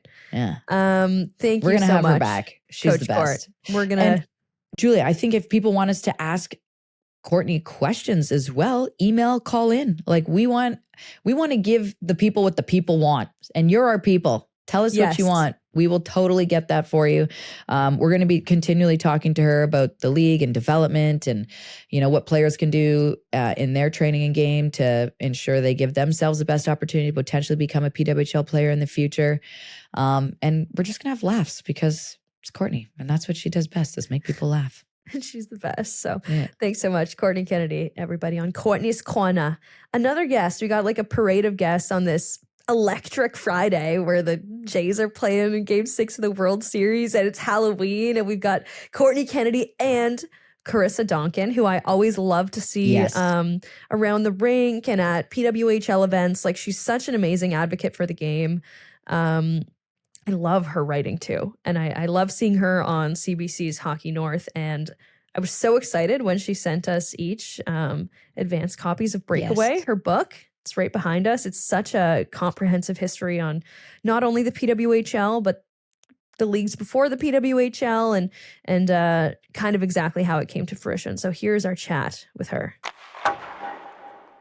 All right, everyone, we're very excited about this one. We always love seeing Karissa Donkin around when we're covering women's hockey. She's a great reporter for CBC, and she is the author of the new book, Breakaway. Karissa, I was so excited when I received this, and I was really excited to dive into it. I got it behind me right now, too. Such a good read. I don't know, first of all, how was your summer? Let's start with that. How was your first off season, or I guess second off season, cover women's hockey? What did you get up to over the summer months? Yeah, you guys are so nice. Thanks for having me on, by the way. Long-time listener, first-time caller. Yeah, no, it was great. It was great. I live on the East Coast. The best. Love it. East Coast summer is the best. And this was my first summer, kind of like last summer I had, a book deadline looming over me. So this was the first summer in like a few years that I wasn't kind of like working on a book, on top of work. So yeah, it was great. I did some reading. I read for leisure, and just, played outside and explored the East Coast. It's the best place to be. Totally. I'm like, I read. I have to be like very... You read sports books. I do. That's all I read. Because otherwise I fall asleep. If I read, I sleep. I can't. It's like, it's got to be audiobook. Otherwise I can't do it. But this book is awesome. Personally, I think it should be in the curriculum for everyone to learn. I think it's an important part of sports history, IMO, and I'm glad that you did it. Let's start with like where this idea came from. And this is your first book. So that's a big thing to take on. Were you nervous? Was this a specific, like, you know what, if I'm going to do a book, it's going to be about this. Like, how did this come to be for you? Yeah, honestly, it was kind of like my COVID project. I started working on it back in 2022, like just before the last Winter Olympics. So almost 4 years ago now, which is crazy. And I was just, collecting dust. Like I needed to do something with myself. I needed a hobby, something different from what I was doing in my day job. So like for years, my day job was working in investigative projects with CBC on the news side. So, doing a lot of kind of really heavy stories. And, I love writing, but I wanted to do something just like totally different than what my day job was at the time. And I've always loved women's hockey. I've always wanted to read a book like this, but it doesn't exist. And, I love hockey books. I got a bunch of them behind me, but they're almost all written by men. And they're definitely, I'd say 95% of them are about men. So I just wanted to try and change that. And so I thought, like, what would I want to read? I always wanted to like kind of go inside a season, like sort of like Formula One Drive to Survive. So I started following, I just started showing up at like PWHPA, Dream Gap Tour stuff, just like slinking around and talking to people. And I called it my listening tour, went to like a bunch of stops and then decided to follow the Montreal team because I really wanted it to be forward looking. Like the context is super important in terms of how we got here, but I wanted it to be forward looking too. So I just, I live in New Brunswick, so I picked a city that I could drive to since I was doing this. Like, this is separate from my CBC world. I was doing this kind of on my own dime and my own time. So I picked a place I could drive to, and Montreal is the center of the women's hockey universe. So ended up being a good spot. Oh, that's so great. Well, you say you write something you wanted to read. When we got to the chapter that was completely dedicated to She's Gay Marcus, it was like one of the best pieces of literature I've ever come across in my life. Was there a favorite chapter you had when it came to investigating and writing? And was it She's Gay Marcus? Was it that one? That's my favorite chapter title for sure. Like when we were going through editing, I was like, this has to stay. Yeah. Like this is the only thing I will fight about because it's so important. It means so much, right? To PWHL. It was such a moment. Yeah, it was. And you know what's funny? Like I've been doing like promo for the book and stuff, and I'm like trying to explain it. Have you ever tried to explain a meme to someone? Like it's so painful. Like you start sounding dumb at some point in the middle of the explanation. You're like, oh, it doesn't make sense. It's the internet. Well, because you're explaining an inside joke, kind of. Right? Yeah. You either get the meme or you don't get the meme. 100%. It's true. Yeah, I had like a little boy come up to me after my launch in Fredericton, and he like opened the page, and his name is Marcus, and he's like, "What does this mean?" Oh, no. His mom was like, "We'll talk about that later." Yeah, Marcus.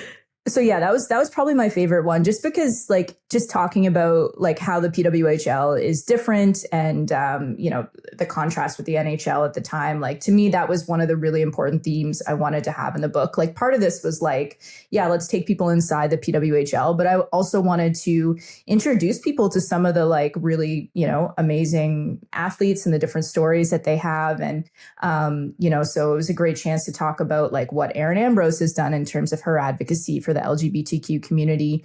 And, and then, talk about like Marie-Philippe Poulin and Laura Stacey, who don't obviously go into the season looking to be like LGBTQ advocates. They're just living their lives, but they ended up being part of this really cool moment that I think speaks to how the PWHL is different. So probably that one, or the prologue. Like the prologue was really fun at the Bell Center game. And yeah, that was just like a cool moment. So probably one of those two. That was like the 27-minute long standing ovation for Pooh. Yeah. You captured that so well too. I had goosebumps reading it, which is like such a testament to how well you wrote that part. It was amazing. Yeah, you're kind of good at what you do is what we're trying to get at here. Oh, you guys are nice. I think they're still cheering at the Bell Center. Actually, honestly, yeah. Legend says they're still there. They're still standing. Anything surprise you, Karissa, when you were doing your research? Like, was there? I'm sure there's a million things that you learned, but was there one story or one account or one piece of information that really surprised you or stuck out to you? Yeah, I mean, just some of the, like, just talking to some of the players. So like I went into this, I wasn't a women's hockey journalist before this. I was just sort of like somebody who followed the sport and stuff like that. And, just hearing some of people's like, experiences, like the scene of Hillary Knight, getting dressed for her first professional hockey game in Boston, in the CWHL at the time. On milk crates, like that, I think is something that maybe people don't know. Or she makes friends with like the guy at Dunkin' Donuts, and gets the leftover food at the end of the day, like stuff like that. Like you knew that things were not, like kind of great behind the scenes, in terms of obviously the play on the ice was professional, but the way the players were treated necessarily at that point, there wasn't the money there, so it wasn't professional in that way. So I think that was really interesting. But the other part of it, like the way I approached it is kind of like how I would approach, the investigative stories I would do. So I like, read everything I could find kind of going back to the early 1900s type of thing and made a big timeline and all that stuff. And it's remarkable how much of the coverage for so long was about is there going to be a league? Will there not be a league? Or it's about inequity and league building and stuff like that. And very little coverage for years was about the actual hockey that was being played. And I think that's starting to change now, which is really cool to see. Yeah, Blair Turnbull had mentioned that in the beginning of season 2, when she was like, "I'm just so happy we don't have to say that we're happy that we have a league now. Like now we can just start talking hockey," which was, I think, very valid and true and a good feeling. Like it was great and awesome that there's a league here and everything. But you could tell the players were just like, "Okay, like we get it. Carry on. We're playing awesome out there." Speaking of playing, did you ever play? Because you're like a big hockey fan and you seem incredibly knowledgeable. So, and East Coast, I feel like you kind of have to. Did you play? So yeah, funny story. Like I grew up with a single mom. We didn't have money for me to play hockey. So I didn't get a chance to play ice hockey, unfortunately. So my story with hockey is a little bit different. It was mostly my grandfather who introduced me to it. He would take me to St. John Flames games. I don't know if you can see, scroll over behind shout out me to there. Craig Button, GM on that team when they won. Yeah, we got the old St. John Flames 2001 Calder Cup champs. So like he would, we'd watch games together and he would, we'd watch on TV, and then, he ended up getting quite sick, so we couldn't go to the games, in person anymore. We'd listen to them on the radio, which makes me sound 1,000 years old. Hockey on the radio hits different. I will die on that hill. It's amazing. Yeah, so I didn't get to play ice hockey growing up. Unfortunately, I played a lot of ball hockey. So there's some similarities there in a way. I do play now, like not well, but you got your own Shirley's Girlies, do ya? Yeah. The Frederson Valkyries, shout out. Okay. Unreal. Shout out to them. When do y'all play? Tonight. Yeah, we play Wednesday nights actually. So Something like a Wednesday night ladies league, it just screams wine night with the girls, which 100%. Is questionable to be on the ice with. Like wine and hockey don't normally go together, but I think that they're a good pairing. That is hilarious. Our commissioner, Sam Shirley, head of Shirley's Girlies, is the only one that orders like a bold red wine after hockey. And we're all like, oh man. The least thirst quenching thing ever. Tessa, can I put one to you actually? In reading this book, like you were part of some of this history. Was there a part what stuck out to you the most?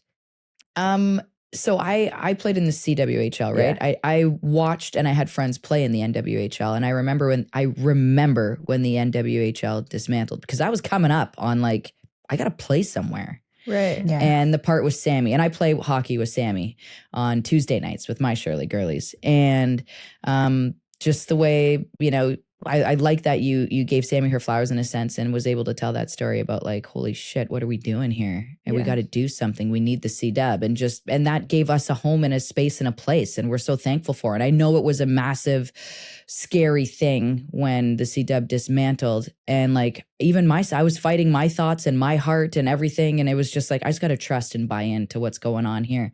But like I said, I just love that you dove into all of that. You touched every piece perfectly. And I hope you keep writing more, because the way you write is fantastic. And like I said, this is a book about sports history. And I think that every kid in school should be reading this and learning about this, because this league is amazing and it's done amazing things. And I think that, the movement that the PWHL has caused, not only to set the precedent of what a sporting event should feel like when you're at, but just what these ladies stand for and honestly being themselves from the walk-ins to the interviews that we get to do and that you get to do. I think this league is above, head and shoulders above anything else out there. And I just love that you've donated your time to write a great book here. Yeah, thanks so much. I appreciate it. I had a blast doing it. Super grateful. Like there are lots of people who talk to me who don't end up in those pages. And I'm just so grateful for all the time that, that folks gave me. And I'm just having a blast covering women's hockey. Like it's really a dream come true. So I was going to ask who the wildest interview was for the book. Who did you have the most fun conversation with? That's a crazy one. Good question. Like the Lindsey Browning moment, I thought was awesome. Like, she's not playing in the PWHL now, but she was a goaltender who played in the PWHPA for Team Sonnet, I believe. And there's this moment where she like ends up, it's like her first professional game, and she ends up in a shootout against Marie-Philippe Pounet. And she's just like so honored to be dangled, like MPP hung her out to dry, which obviously she's done for like everybody, right? Like it's not unique, but she loved every moment of it. And then like MPP came in the media room after and, gave her a little tap on the back, and she was just thrilled. It was just such a cute, moment. I loved it. That's the best. That's It's kind of special. like whoever that defender was that gets dangled by Mario Lemieux at the beginning of Hockey Night in Canada every show. It's like, but like I wouldn't mind. You're on TV every Saturday night with millions of people watching. Man. Yeah. That's a Not a bad place to be. That's a counts. Everybody, make sure you pick up a copy of Do it. Breakaway. Amazing book. Sports history, to your point, Tessa, but women's history and like important Canadian American history. 100%. Like this is an important book about how when women organize, they can make something happen. Amazing. And I hope that you show up in rinks with this at games so you can sign my copy because mine's not signed. So I don't know. Is yours, Julia? Did I get snubbed? No, it's a pre-release one, so I feel like really special. I'm gonna get you to sign it for me. Yeah, I would love to. I'd be honored to. I'll have my little table, set up at the rink. And we got to get that going. We should do it. I'm being serious. Let's link up. We'll get something going. Yeah, we'll do a double meet and greet. It'll be fun. Yeah. And additionally, if you want to hear more of Karissa's sports coverage, Hockey North coming back on CBC very soon. Debuts on November 17th, and we always love seeing that once weekly. So watch out for Karissa there as well. Thanks so much for hopping on with us today, girl. You're the best. Yeah, thanks for having me. And we got to get you out to the East Coast soon. So please, come visit anytime. We need twist our arm.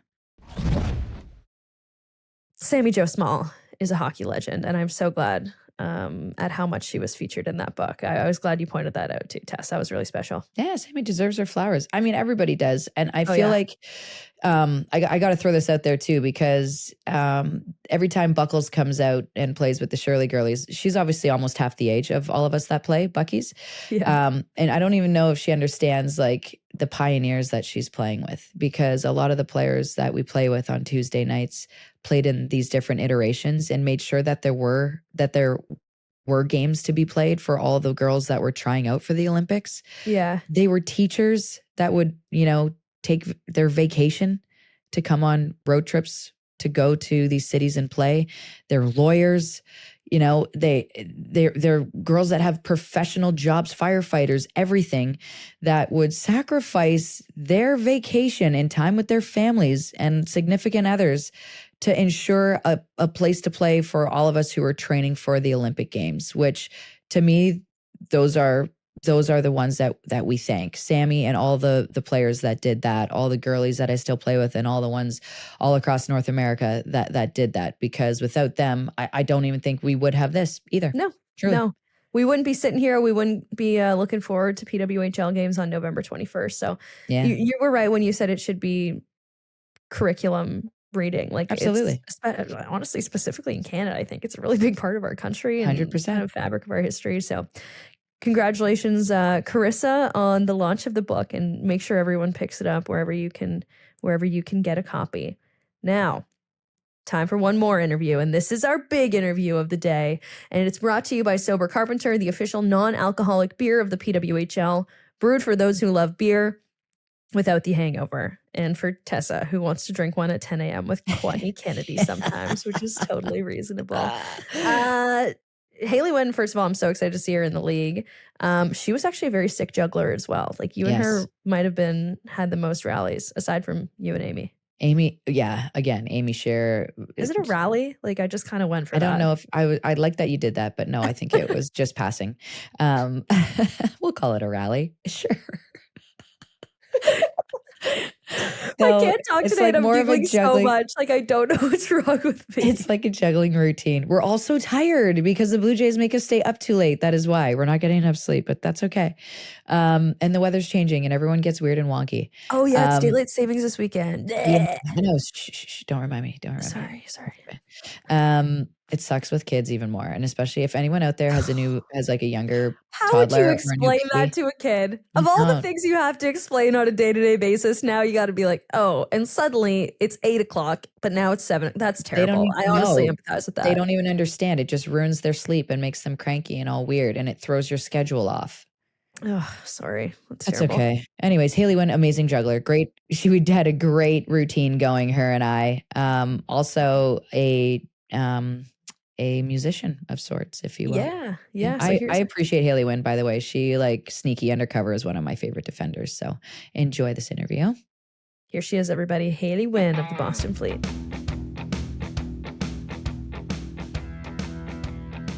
All right, we're so lucky to sit down with Hayley Winn for a second time. We got to chat right after she was drafted. We were all buzzing in Ottawa fresh after it. You had the cool jacket going with all the photos on the inside. Now you've had a chance to marinate on the fact that you're going to play pro hockey next year in Boston.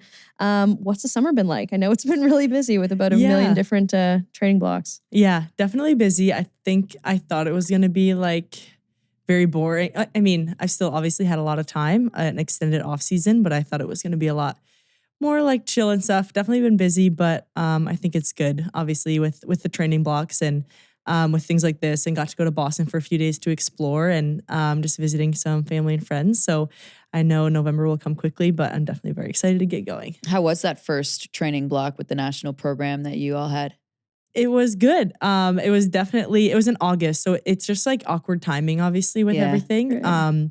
But it was good, obviously, to be with the girls. It's so funny. Like usually you say bye and you're like, I won't see you for months, and then you're like, I'll see you in a few weeks. Like it's okay. Yeah. So it's been fun, obviously, just being with the girls and stuff. But they're pretty short. Like our first one was like 10 days, which was longer. But other than that, they're a little shorter, but definitely taxing. And obviously, we're all going through it together. So it's been fun. I guess for our listeners who aren't as familiar with how things work, things are a little different this year with Olympic training, obviously. But can you describe maybe what a training block is for people who might not know? Yeah. So I know for like USA at least, because I know Canada's doing it a little differently. But for us, we're just getting together for a week and a half or so every month. So we were together for like 10 days in August, and then we were together for a week in September in Michigan, and then we'll be together for another week here in October in Minnesota, and then obviously rivalry series in November and December. So yeah, it's definitely been busy, and you think it's like, oh, 1 week on, 3 weeks off, but like the 3 weeks just fly by. Like you're here for a week and then you have one more week and you're back. So it just has definitely been going fast, but I think if I didn't have these, I think it would be like even longer. It's nice. Like it splits it up a little bit. So you have like something to train for each month, which is nice, and not just looking into November being like that is forever away. So I feel like the training blocks made the off season shorter. Yeah. Do you know what I mean? That's what it feels like to me, even.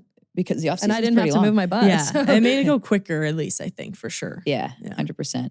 You grew up in Rochester, New York. You got 3 brothers who are awesome on TikTok and Instagram. I hear that they're like the most loud and boisterous group to ever enter a rink. Yes. They were a very good follow over the last Worlds. Like, holy so good. Smokes, the outfits on these boys, let me tell you, were like phenomenal. Yeah. So they're famous, but obviously growing up with a rowdy bunch like that, I feel like, were you always the kid that was kind of just like quietly taking the back seat and enjoying the ride?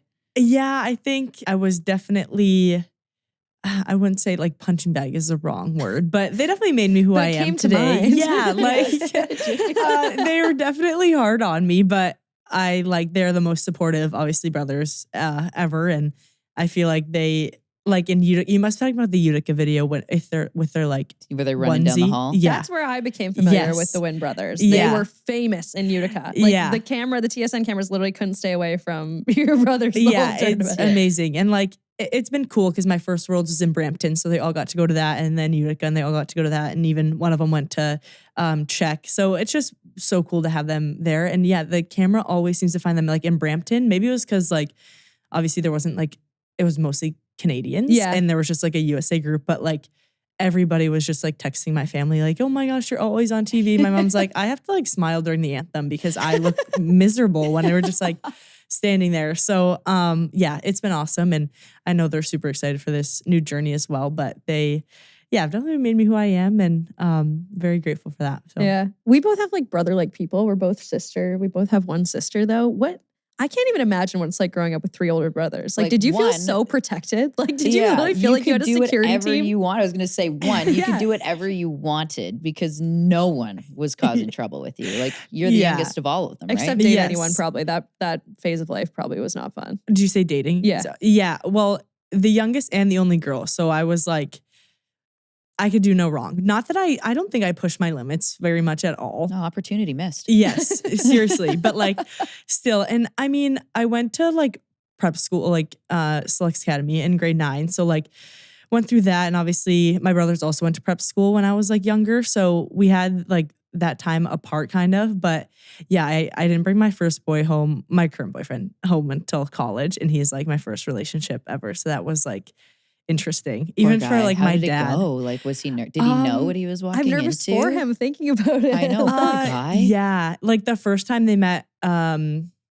was in, oh my gosh, I don't even know. This story is like so funny. We were in like, my brother was playing Division 3 in the national championship in Lake Placid, and like Clarkson's close to there. So I was like, oh, I was just wondering if like you want him to come. And my mom's like, yeah, but like, you know what these weekends consist of. Like it's a hockey weekend, like hockey parents, whatever. So I'm like, oh yeah, sure. Like it was like, we stayed in the same room as my parents. It was like first time meeting a boy. It was just like the most crazy experience ever. And that was like so 4 years ago. So you slept in the same bed with your boyfriend next to your parents who were also sleeping in the same bed in the exact same room. Yeah. And that's the first time they met him. Yep. That's insane. But I love it for you. And I hate that journey for your parents. Yeah. It was like, we were like so scared.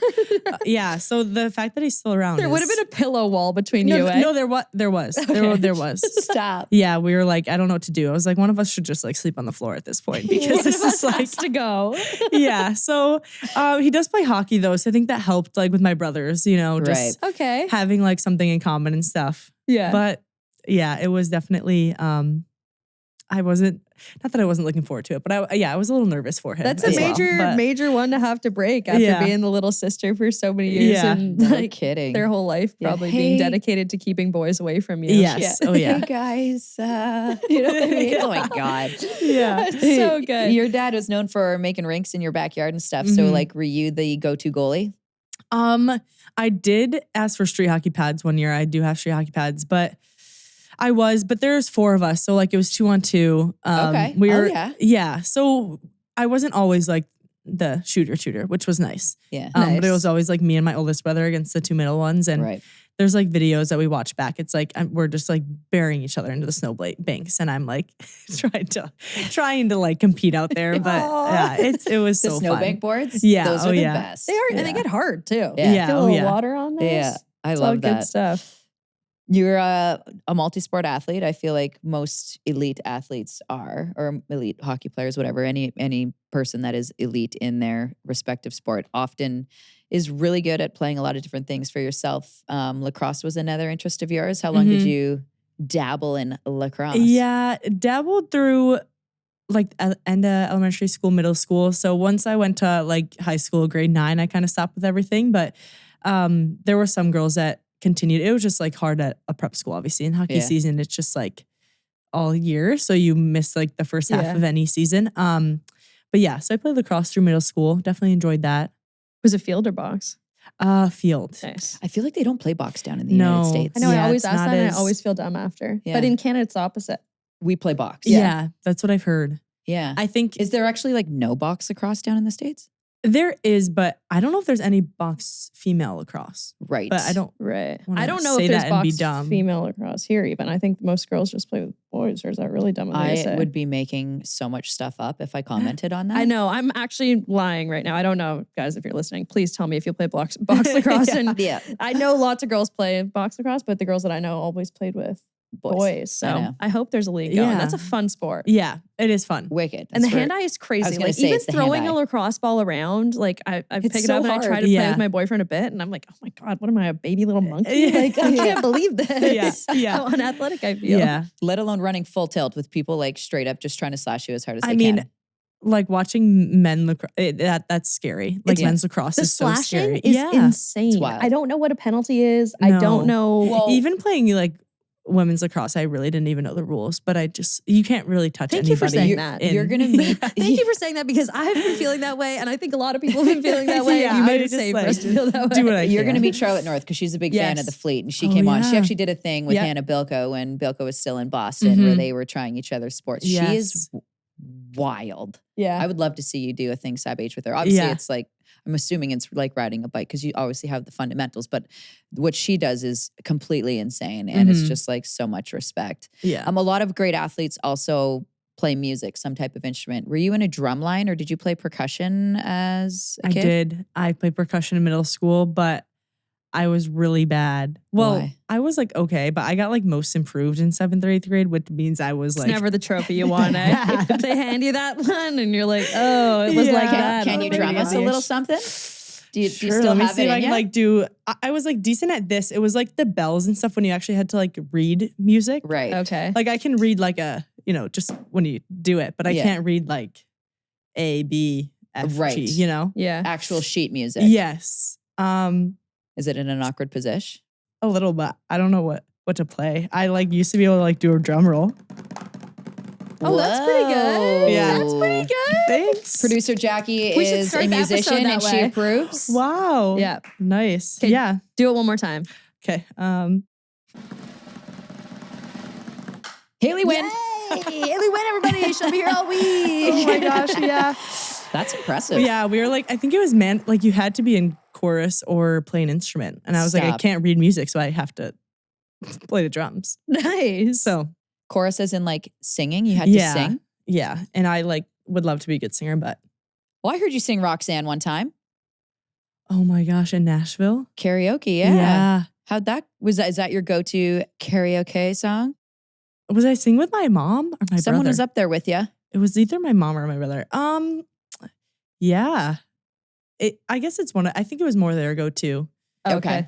But well, we always used to do like rock band when we were kids. Yes. Like the drums and singing the guitar. And Roxanne was always like a classic on that. So Okay. Yeah, that was one of our, yes. Is that the one you're most comfortable with? Like if we Yeah. were like, we're going to do karaoke in here, what would you pick? Well, to be honest, I'd probably pick like a High School Musical song. Nice. That's usually my go-to. I Yeah. like that. Who else did we interview that said something like that? And I was like, what? There was another High School Musical singer. I'm not sure who it was. Interesting. Yeah, Yeah. those are all So great good. sing-alongs though. They are. And like the older I get, you watch the movie and you're like, wow, I forgot how good this is. They're so good. They all still hold up. Did you play minor hockey with boys or with girls? with boys. Oh, okay. Mhm. So when did you switch? Switched when in grade 9 Yeah, when I you went to. But you were playing PK. like AAA boys, right? Yeah, played That's- a year checking too. And yeah, I played with like the same group of boys for like 8 or 9 years. So Well, I guess growing up with brothers, I mean, it's just like Yeah, nothing Yeah. changes. yeah, It's just shifting laterally to Exactly. new boys. yeah. Did you But- have your own locker room and stuff? I got dressed with the boys like, I guess maybe it was like before that time. I don't know why. Or I just had like, that experience too. I grew up with never brothers. really- So I was like, why wouldn't I just get dressed Yeah. with the boys? Right. I think it was like more towards my last year is when they like started showering and I'd have to like really hurry out of there. But like I didn't even think of it. I was like, this is normal. right. But Are you probably still wasn't. pals with any of those guys? yeah, like a few of them are playing college hockey. Like I like you cross paths with them. Like some of them, there's one of them playing at Cornell or like in Utica or something like that. And I train with some of them at home in the summer, which is super cool. But Nice. Unbelievable. So then you had to switch to girls. What was that transition like? I guess because you wouldn't have played with girls up until what, Yeah. grade 9? yeah, I mean, I did like a few spring tournaments, obviously, because like at that time, like I committed in grade 9. So Mhm. like you wanted to get kind of like in the Also mix crazy. of, crazy. But you wanted to like get in the mix. So I'd play like spring tournaments with the girls and stuff. But I mean, it was awesome just because like where I went, I was surrounded by such like talented girls. Like I was playing with KK Harvey and like Layla Edwards in like grade 9. And it was obviously so cool. And obviously full circle to like be with them now is awesome. But no, it was awesome. And I had such a great experience at Selects. But I think growing up with brothers, it was like a little bit of like a shock. I was living with like 39 like high school girls. And I was like, wow, this is crazy. Maybe it's good that I didn't grow up with a sister because this is a lot. Yeah. You would have just had more practice, I think, if you had Yeah. a sister. Yeah, exactly. You learn the mental games a little bit Yeah, more before you- exactly. instead Yeah. of just the physical battles. You made U18s as a 16-year-old, which is like impressive, I find, especially as a defender. You ended as the top scoring D on that team. I mean, that's a pretty big feat for a 16-year-old at an international tournament. Who was your D partner? Do you remember? And like what worked so well for you in that first tournament? Yeah, I remember, I think Maggie Nicholson was my D partner in like one of the U18s. It had to be that because played 2 years and my last year was COVID. Got canceled by COVID. So it had to be like her or something. But I don't even know. I think like at that time it was just so cool, obviously. I mean, it still is. Like every time you put on the jersey, it's so cool. And I think like my U18s were in like Japan and like Slovakia. So they were just crazy places, and like you're being able to explore with again, like close teammates. Like I had teammates there from high school, which was familiar faces, which is always like comforting. Yeah. But I don't know. I think that was like my first obviously step into like a stepping stone towards the big goal. So just like, I think one big thing that I've like worked on since then is just like your confidence. Cause I think back then you're like, do I like really deserve to be on this team? Like, this is so awesome. But like, look at all these amazing like players. So I think the biggest thing for me was just like confidence and working on like the mental side of the game and knowing that like, okay, I can play at this level. Like I can do this and belong here. So were you aware that you were racking up the points and you were leading your No, decor I actually- in points? You weren't didn't know the that. sorry if I said this wrong. She wasn't the top point getter defender in the tournament, but on the team, which is still like So good. yeah, no, I didn't honestly even know that. Huh. So I was kind of surprised when you said that. But yeah. check your elite prospects. Yeah. It's a real thing. You got to be checking the No, stats. I know. Yeah, I get know. on the What the stats. It's Get on the everybody's favorite stats. thing to do. Is that when your brothers and your family like totally got into being this like rowdy bunch, or were you guys always just like a supportive group? Because I feel like the international scene is like, it's not only a moment to be proud of you, but it's also a moment to be proud of your country and to be loud. And you're expected to be loud at those tournaments. Like Yeah. if you go to any men's world championship, let's say, you know, the Latvian contingent is walking in at 9 a.m. with drums still half cut from the night before. So it feels like it would have been an appropriate setting. So I don't know if I'm assuming correct or not, but when you made U18s for your family to become like the rowdy wins in the corner. Yeah. I mean, I think we've always been a rowdy bunch. And I think as like my brothers have gotten older and stuff, it's gotten like ramped up more and more. And now that like they're not playing, I think it's even Yeah. bigger because it's like my dream is like has become their dream. So it's just like, yeah, I feel like they've always been the rowdy bunch, but definitely started there and at Worlds, I feel like, and even like at Clarkson, like they didn't get to come to a ton of games because they were either still in school or obviously like working and stuff. But I remember my oldest brother was at our regional final against Minnesota. And that was the game that went into like quadruple overtimes. And like each time he has like his whoop and like would spike. Like he had like an activity every period. Like he was so into it. Like his girlfriend was there and he's like, don't stand by me. Like go sit with my mom. Like, so they just like get so into it. They're like my parents. So it's just, yeah, I feel like they've always been the rowdy bunch. And Man, that's the coolest. yeah. Yeah, because one of your brothers has got a really good like following on Yeah. Instagram. Yeah. And he's gonna be on a show, a Jimmy Fallon show. Yes. Yeah. Dude, that's check huge. it out. It's called On Brand. On brand. Yeah. He owns his own production company in Nashville, Winning Productions. So There you go. Love that. He's What kind- crushing it. What is the show? What is the basis of it? So I think the show will be out September 30th. by Yes. the time the interview comes out. So you guys will be able to check it out. Yeah. So now. it's just like they basically like pitch these ideas to like these big companies. So like Dunkin' and Southwest and like Right. all these big brands basically. And like his job is like he's a producer, so he just like pitches. You like pitch these ideas to these companies, and or they like give you an idea like we are thinking this, but we don't really like know what to do, whatever. So it's like you pitch all these ideas, and then like each person wins a I guess contract, it's like I a guess? contest. Yeah. So Yeah. it's like if you win Cool. like the Southwest, whatever, you like actually goes into You like actually it get goes to do into it. play. Yeah. So then he would go home and work on that. Yeah. And then What? So and going- he can land as many as he wants. yes, but there's okay, honestly, he signed like an NDA. So he had really like he could have won the show and we have no idea. So Oh, right. there's like you get sent home and like there's a winner of the show. But like along the way you can win like individual contests and then you can win like the whole show. Nice. So, So, you're yeah. gonna like reverse Uno. You're gonna be the supportive sister watching on TV. Yes, we're actually going down to Nashville as a family to watch the No way. first episode. Cool. And like, are you Cool. going to be best friends with Jimmy Fallon now? Is that what's happening? Hopefully that'd be really cool. Right. Yeah. Yeah. Yeah. So like so proud of him. Like it's so cool to just, and he loves like making videos and producing stuff for like me and stuff. So So it's just, cool. yeah, He's a it's creative awesome. mind, like you can Yes. tell. Yeah. Yeah. He got the creative genes. What schools did your brothers go to? My oldest brother went to Brockport, which is like a SUNY school near Cool. home. And then my youngest one went to Geneseo, which is also a SUNY school. So they like played against each other. And then the one in Nashville went to Bowdoin College. So yeah, he got the brains too. And you chose Clarkson. Did your Yep. dad have anything to do with that? He tried to stay out of it. He did. He Okay. like, I think the biggest thing was like Clarkson was kind of the only school I knew like growing up because it was like where he went. And so then it was like my dream school. But then when the time came, like he was like, okay, I'm going to try to stay out as much as I can and definitely explored other options. Like it wasn't like, yeah, Clarkson's the one no matter what. But obviously ended up there and never regret it. So Yeah.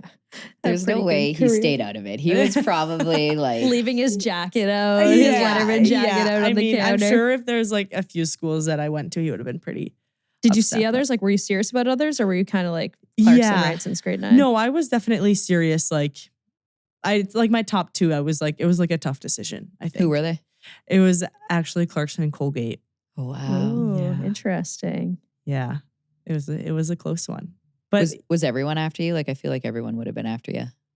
Yeah, it was like, I definitely like talked to like the Wisconsin and like UMD and stuff, but I think I knew, which I don't know how I knew this when I was like in grade 9, but I like didn't really want a huge school and I knew I didn't really like want to go Ivy, so that I didn't want a huge school, but then again, I also like loved Penn State. That was like in my top like 3. So I don't know. I didn't know what I was doing, but it all ended up working Penn out. State would have been a relatively new program too when you visited, right? Yeah. And like it's hard to not love it when you go there. Like their facilities are beautiful. Top notch. Yeah. But I went into Clarkson at a good time too, because that's when that was like the first year of like full renovation and stuff. So I timed it very well there too. So heck yeah. Cool. My dad went to Clarkson too. So no way. Yeah, I got a soft spot for it. Wow. Engineer. No, he is not. Wow. Yes. Shut it down. Actually, yes. He is an engineer on the guitar and with a bottle of Johnny Walker. No, it's Alberta Premium. Okay, you're right. I was drinking Johnny Walker. That was me, actually. Yeah. That's so good. But you and Nicole Gosling just absolutely got to rip it up at Clarkson. What was the experience like? I don't know. Like you kind of stepped in and you did well right off the bat. What was the transition like going to the NCAA? Yeah, I think...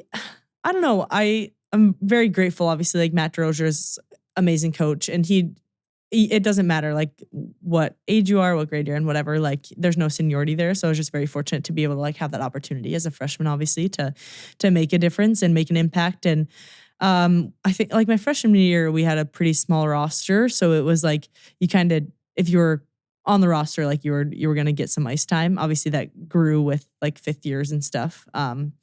But yeah, I think I was just very fortunate to obviously have that opportunity. And I think playing like boys hockey and then going to such like a great program in high school obviously helped me to that level. And I think I was just very fortunate to like not settle when I committed. Like I just like love hockey so much and I have such a great passion for it. So I think just like developing through high school. And when I went into college, it was like, okay, I had such a routine in high school. Like I woke up at this time, like shot pucks, did this. And then like when I went to college, like that was the norm. And people are like, how are you, like, why are you like going to the rapid shot every day? And I was like, this is like what I'm used to. It's just literally the norm. So it was like easy to kind of adjust and be able to, not easy is not the right word, but like be able to like make an impact right away and just kind of like continue what I was doing in a way. Yeah.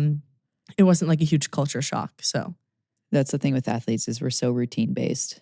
So the fact that you had your routine in place and it didn't change would have just made you so successful, which it did in your junior year. This blows my mind. You and Nicole were leading your team in scoring. You led your team in scoring your junior year. Like, were you also leading the rush, the two of you? Like, how the hell does that happen? Like, don't worry, guys, we got this. Yeah. I mean, it was amazing being her D partner. I know. I think there was like a time in the year when Matt was like, would you only pass to each other? Is that what you were doing? We might have to split you guys up. And we're like, Matt, you can't do that to us. You can't like, do that. What do you mean? And yeah, it was awesome. I mean, and you definitely learn like different roles. Like sometimes, I mean, I played with like great teams all 4 years, but like some years we were relied on like more to produce. And I think that was like a learning experience for me. And then I was like, okay, now I have to produce. And then I was kind of not like forgetting about it, but I'm like, okay, I'm a defenseman first. I need to like lock this down and then be able to produce. And I can't do everyone's job. And like, so it was a lot of like learning experiences, obviously taking on like different roles and being able to like go through that with Nicole, because a lot of times we were in the same position. So yeah, it was awesome. I'm obviously sad I won't be able to be your D partner, but maybe someday. Yeah. What's it like playing against her? It'll be interesting. I guess we played against each other like at One Worlds. Yeah. Utica, right? Yeah, in Utica. So yeah, it'll be interesting. I think obviously what stays is, everyone in the league like is pretty close friends. So what's happens on the ice obviously stays on the ice, and I'm sure we'll go out to dinner after and hang out. So yeah, I'm super excited for her. And your first Worlds was Brampton, is that right? Mm-hmm. Yes. What was that jump like? Because there's going to be another jump now for you, right? From NCAA to the PW, just routine wise as well, right? And schedule wise. But what was that jump like for you making your first Worlds? And did anyone help you settle in or take you under their wing? Yeah. I mean, I definitely think I was like in shock. Not that it was a tryout, but I don't know. I like wasn't expecting, and you never like expect to make the team. So I was like, oh my gosh, like this is, I remember like FaceTiming my parents and like we were all in tears. Like it was just such a cool experience. And all the veterans on that team are like amazing. Like I think some people look at our team and like there's definitely a lot of young girls, and then like we're almost split like half and half with like our younger girls and our veterans. But like our veterans do such a great job of like taking us in. And obviously it's nice to have like, the younger girls, the familiar faces, and especially when I was in college still, like we all have to do schoolwork together or whatever. But like the veterans do such a good job of taking us under their wing. And I think at Brampton, I know like Lee was still there, and she just like, she's the mom of the team. So so she like knows exactly what you need before you even do, or like she knows the nerves, obviously. I mean, they've all been through it. So I think Lee and like Keller obviously are two. I think they were actually like my two D partners. Like we rolled 7D and I was like playing with the two of them. So that was like so comforting, I think. Helped me like gain a little bit of confidence knowing that like I'm on the ice with two of the best D in the world. I'm two like, studs. I'm going to be okay So out here. comforting. Yeah, You're exactly. Like, thank God. Yeah.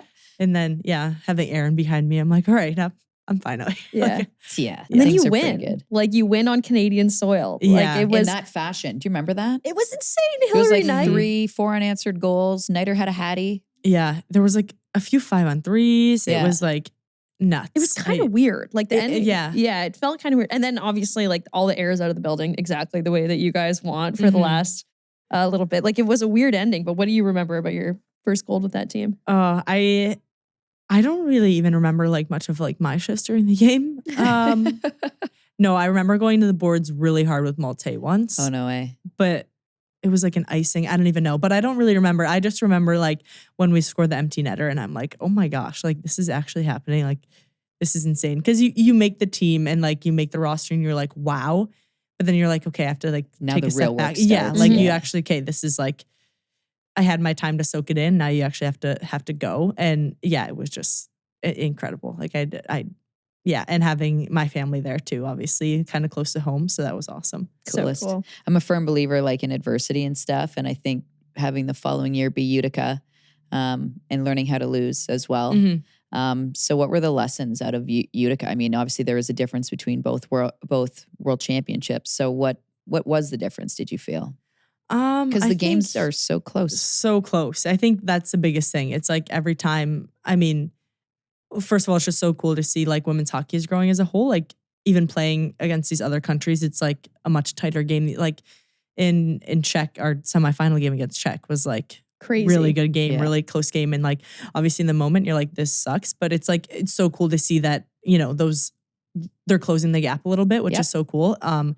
But it's just like every time you step on the ice with Canada, it's like details. It's like stick lengths and stuff like that makes the difference. And I think that's the biggest thing. And definitely going into an Olympic year, I think it was super important to have that year in Utica and kind of know like what it's like. And it's obviously cool to play these rivalry series. And it's just so crazy because it's like you play them so many times and then it's just this one game every 4 years that determines like so much. So I think, that's crazy to think about, but definitely a lot of lessons learned in the wins and losses, which is important. So Yeah. Experience bank. You toss in the experience bank. You keep going. Deposit into the experience bank. Not toss it. You deposit it. You deposit it. You You, have can to toss it in. respectfully deposit it. Respectfully deposit. Respectfully. So you were just kind of saying you had a chance to soak it in, and then it was time for the work. Are you feeling the same way about the PWHL and entering your first pro season? You've had some time to soak in the fact that it's actually happening, and now you're kind of ready to get to work and get going. Yeah. I think like the draft obviously was the end of June. So like it happened, you're like so excited. And then you're like, oh my gosh, it's literally like 5 months away. Now I gotta wait. So it's like, that was crazy. So again, like we talked about, I think these like training blocks are helping split that up. But then like, yeah, I also have just been like thinking about going to Boston. Like we finally have a place in Boston and stuff. So it's like so exciting because I think you're obviously focused on these training blocks and it being an Olympic year that you're like, oh my gosh, I'm also going into like my first pro season with Boston. Like, so thinking about that, I'm like so excited. I've heard like so many, my interactions with the staff and teammates have been awesome already. And who's the roomie? Ella Huber and Abby Newhook. Yep. The three of us. Nice. That's going to be fun. Yes. Did you watch, like, did you have an opportunity to watch much PWHL hockey over the past 2 seasons? Or yes. Well, I'm just wondering if you know what you're getting into. Like, I feel like for all these rookies, it's like. No, I'm giggling because I feel like Haley Winn is the PWHL's #1 fan. Weren't we talking about that? That like you're always. Me and Nicole Gossing were roommates last year. You guys always. So we would always have the game on. Yeah. We like to throw a game on. But good. I love that. Yeah. So I'm excited. Obviously, it's like more physical. So I'm excited for that. I like don't want to like forget. Like I feel like I'm like just gonna be, because I was talking to some of the girls and they're like, it's a lot of like just finishing hits or like after the whistle. So I'm just gonna be like minding my own business and just like get finished and be like, okay, I forgot we can like do that. So just have that in the back of my head. Right. Nice. Were you guys like stats girls too? Were you always on the website like checking the stats and stuff? I feel like she was honestly even more of a stats girl than me. Like she relayed a lot of information, but I do love good stats, even like checking like NHL stats and like all that. Yeah, just enjoyable. I'm so glad hockey's back. Me too. Do you understand the rivalry between Montreal, where Nicole plays, and Boston? You understand that rivalry, both of you, right? Yeah. Yeah. I heard we have an Yeah, you guys don't like each other anymore. Letting you filling you anywhere. In on that. USA, Canada, Boston, Montreal. Yeah. So we're just enemies. Relationship over. Yeah. Relationship. Been a run. Block her number. It's been great fun. Yeah. Wow, that's a good way to end it positively. Relationship over. Done. Anyways, best of luck. Awesome. Seriously, you are one of my top players to watch. As a fellow defender, you are like one hell of a player. I don't know if we have to thank your brothers for, pushing you and driving you into being the player that you are. Your parents for raising such a good, well-rounded individual. But we are very excited to watch you don that Boston Fleet jersey. Can't wait. Have the best time. Me too. I am excited. Thank you so much. Thanks for having me. That was today's interview presented by Sober Carpenter, Canada's craft leader in non-alcoholic beer, full flavor, zero compromise. Hey, maybe her brother could do like a Sober Carpenter ad or something like that. Yeah, because he's on the Jimmy Fallon show for marketing and stuff. And he's got such a marketing look. Like you look at the guy and you're like, you're creative. I know. I used to love, I love seeing their family. I know we talked about it a lot, but I was not exaggerating even a little bit. Like I loved seeing them. They were like the stars of Utica, that world championship there. They were so cool. And he's got their some outfits. Awesome I mean, and they're all jacked. Yeah. So it's like dudes in short shorts that are just jacked wearing cowboy boots. And, it's like a hilarious in the middle of Utica. Like, what is happening? I loved the dating story too. Like of her bringing her boyfriend on the road. How to share a room with her parents. Like that's so classic. So thank you so much, Haley, for hopping on with us. And good luck this season. Boston Fleet fans have got a good one in her. We got a funny message from before we get to our first ever edition of DR.JILL. Maybe we'll bring Buckles in to comment on this one. We got a funny fan message that I just had to share on the show. How is Buckles single with all your great advice? Didn't Zoe Boyd teach her anything? Would you rather get dating advice from us or Zoe Boyd? Buckles, can you come in here for a second? Hi. To Ella Goldman's question, how is Buckles single with all of your great advice? Didn't Zoe Boyd teach her anything? What would Zoe Boyd's dating advice be? And like, is it better than hers? Probably. Probably a lot. I'm like, I wasn't ready for this question. It's a little different, I'll for sure say that. But your guys's was the most interesting. So good for you guys. We'll take that. And we appreciate that. You want to hang around for DR.JILL? I would love nothing. I would love nothing more. I feel like people want to hear your insights as well. Tessa, I put this one in here because I feel like you could really help with this. It's from Black Eye 21 _16. Husband and I both have beer league at the same time. no babysitter. Yep. So this is actually Divorce? something that does take place with the Shirley Girlies sometimes, and they rotate weeks.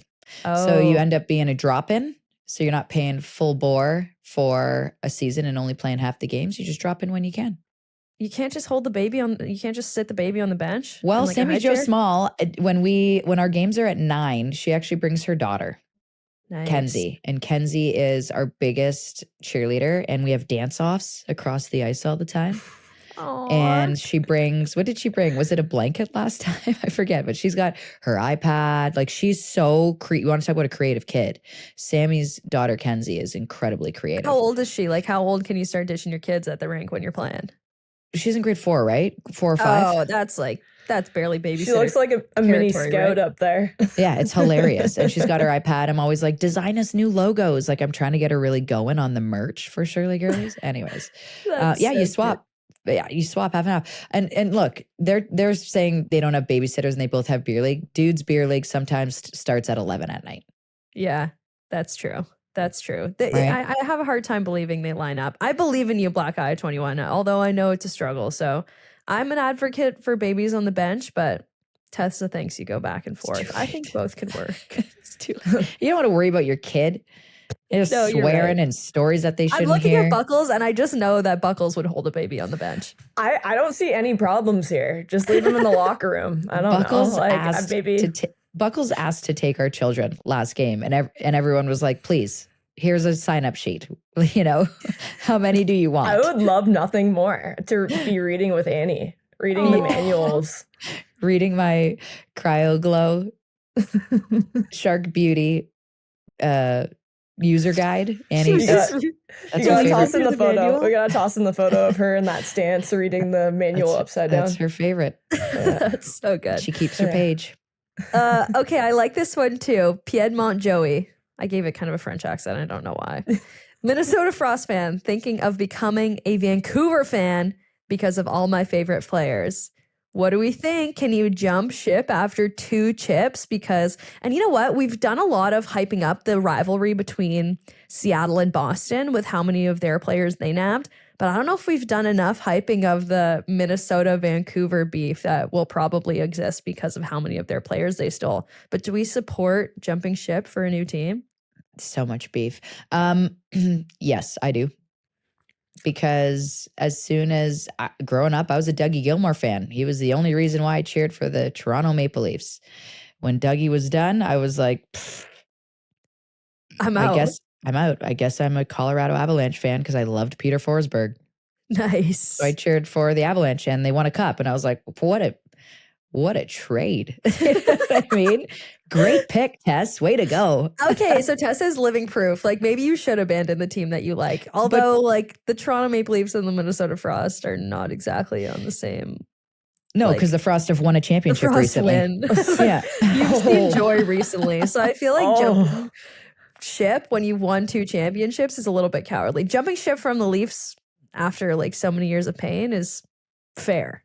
I was going to say, it's understandable. It's like a toxic relationship that you need to leave. You know? No, it's still so young. And I feel like that, there's people that don't have teams in their market, so they cheer for their favorite players, and I'm down for that.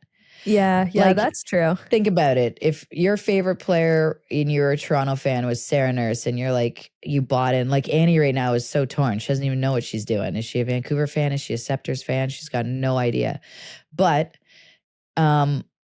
I wouldn't be mad if she decided to cheer for Van because she was a Sarah Nurse fan. I get it. Yeah. I get it. The league is still so young.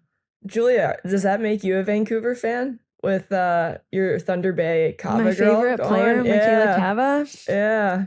I don't know. Like, we're pretty unbiased. We don't root for one specific team here on Jocks and Jills. We attend the most Toronto games because of the city. I follow players as well, and I watch literally all the games, so I don't know. Just a fan of the game.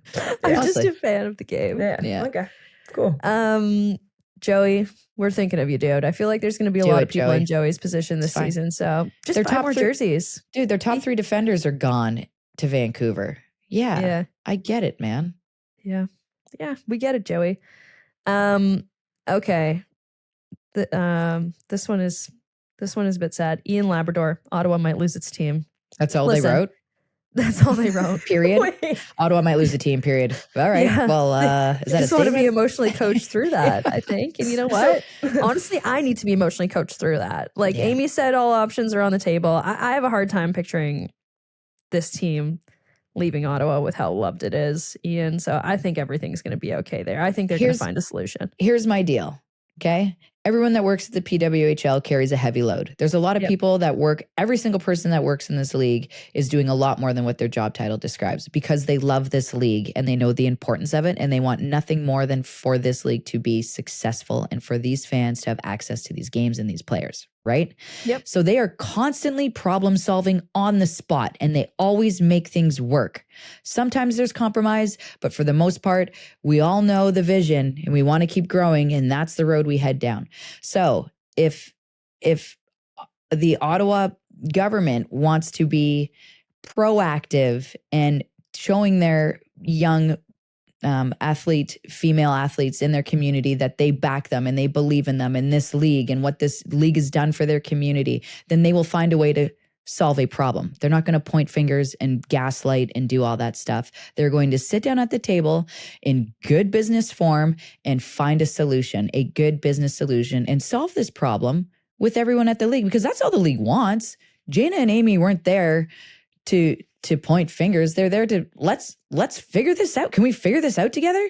Because we got to do this together. It's all in or nothing.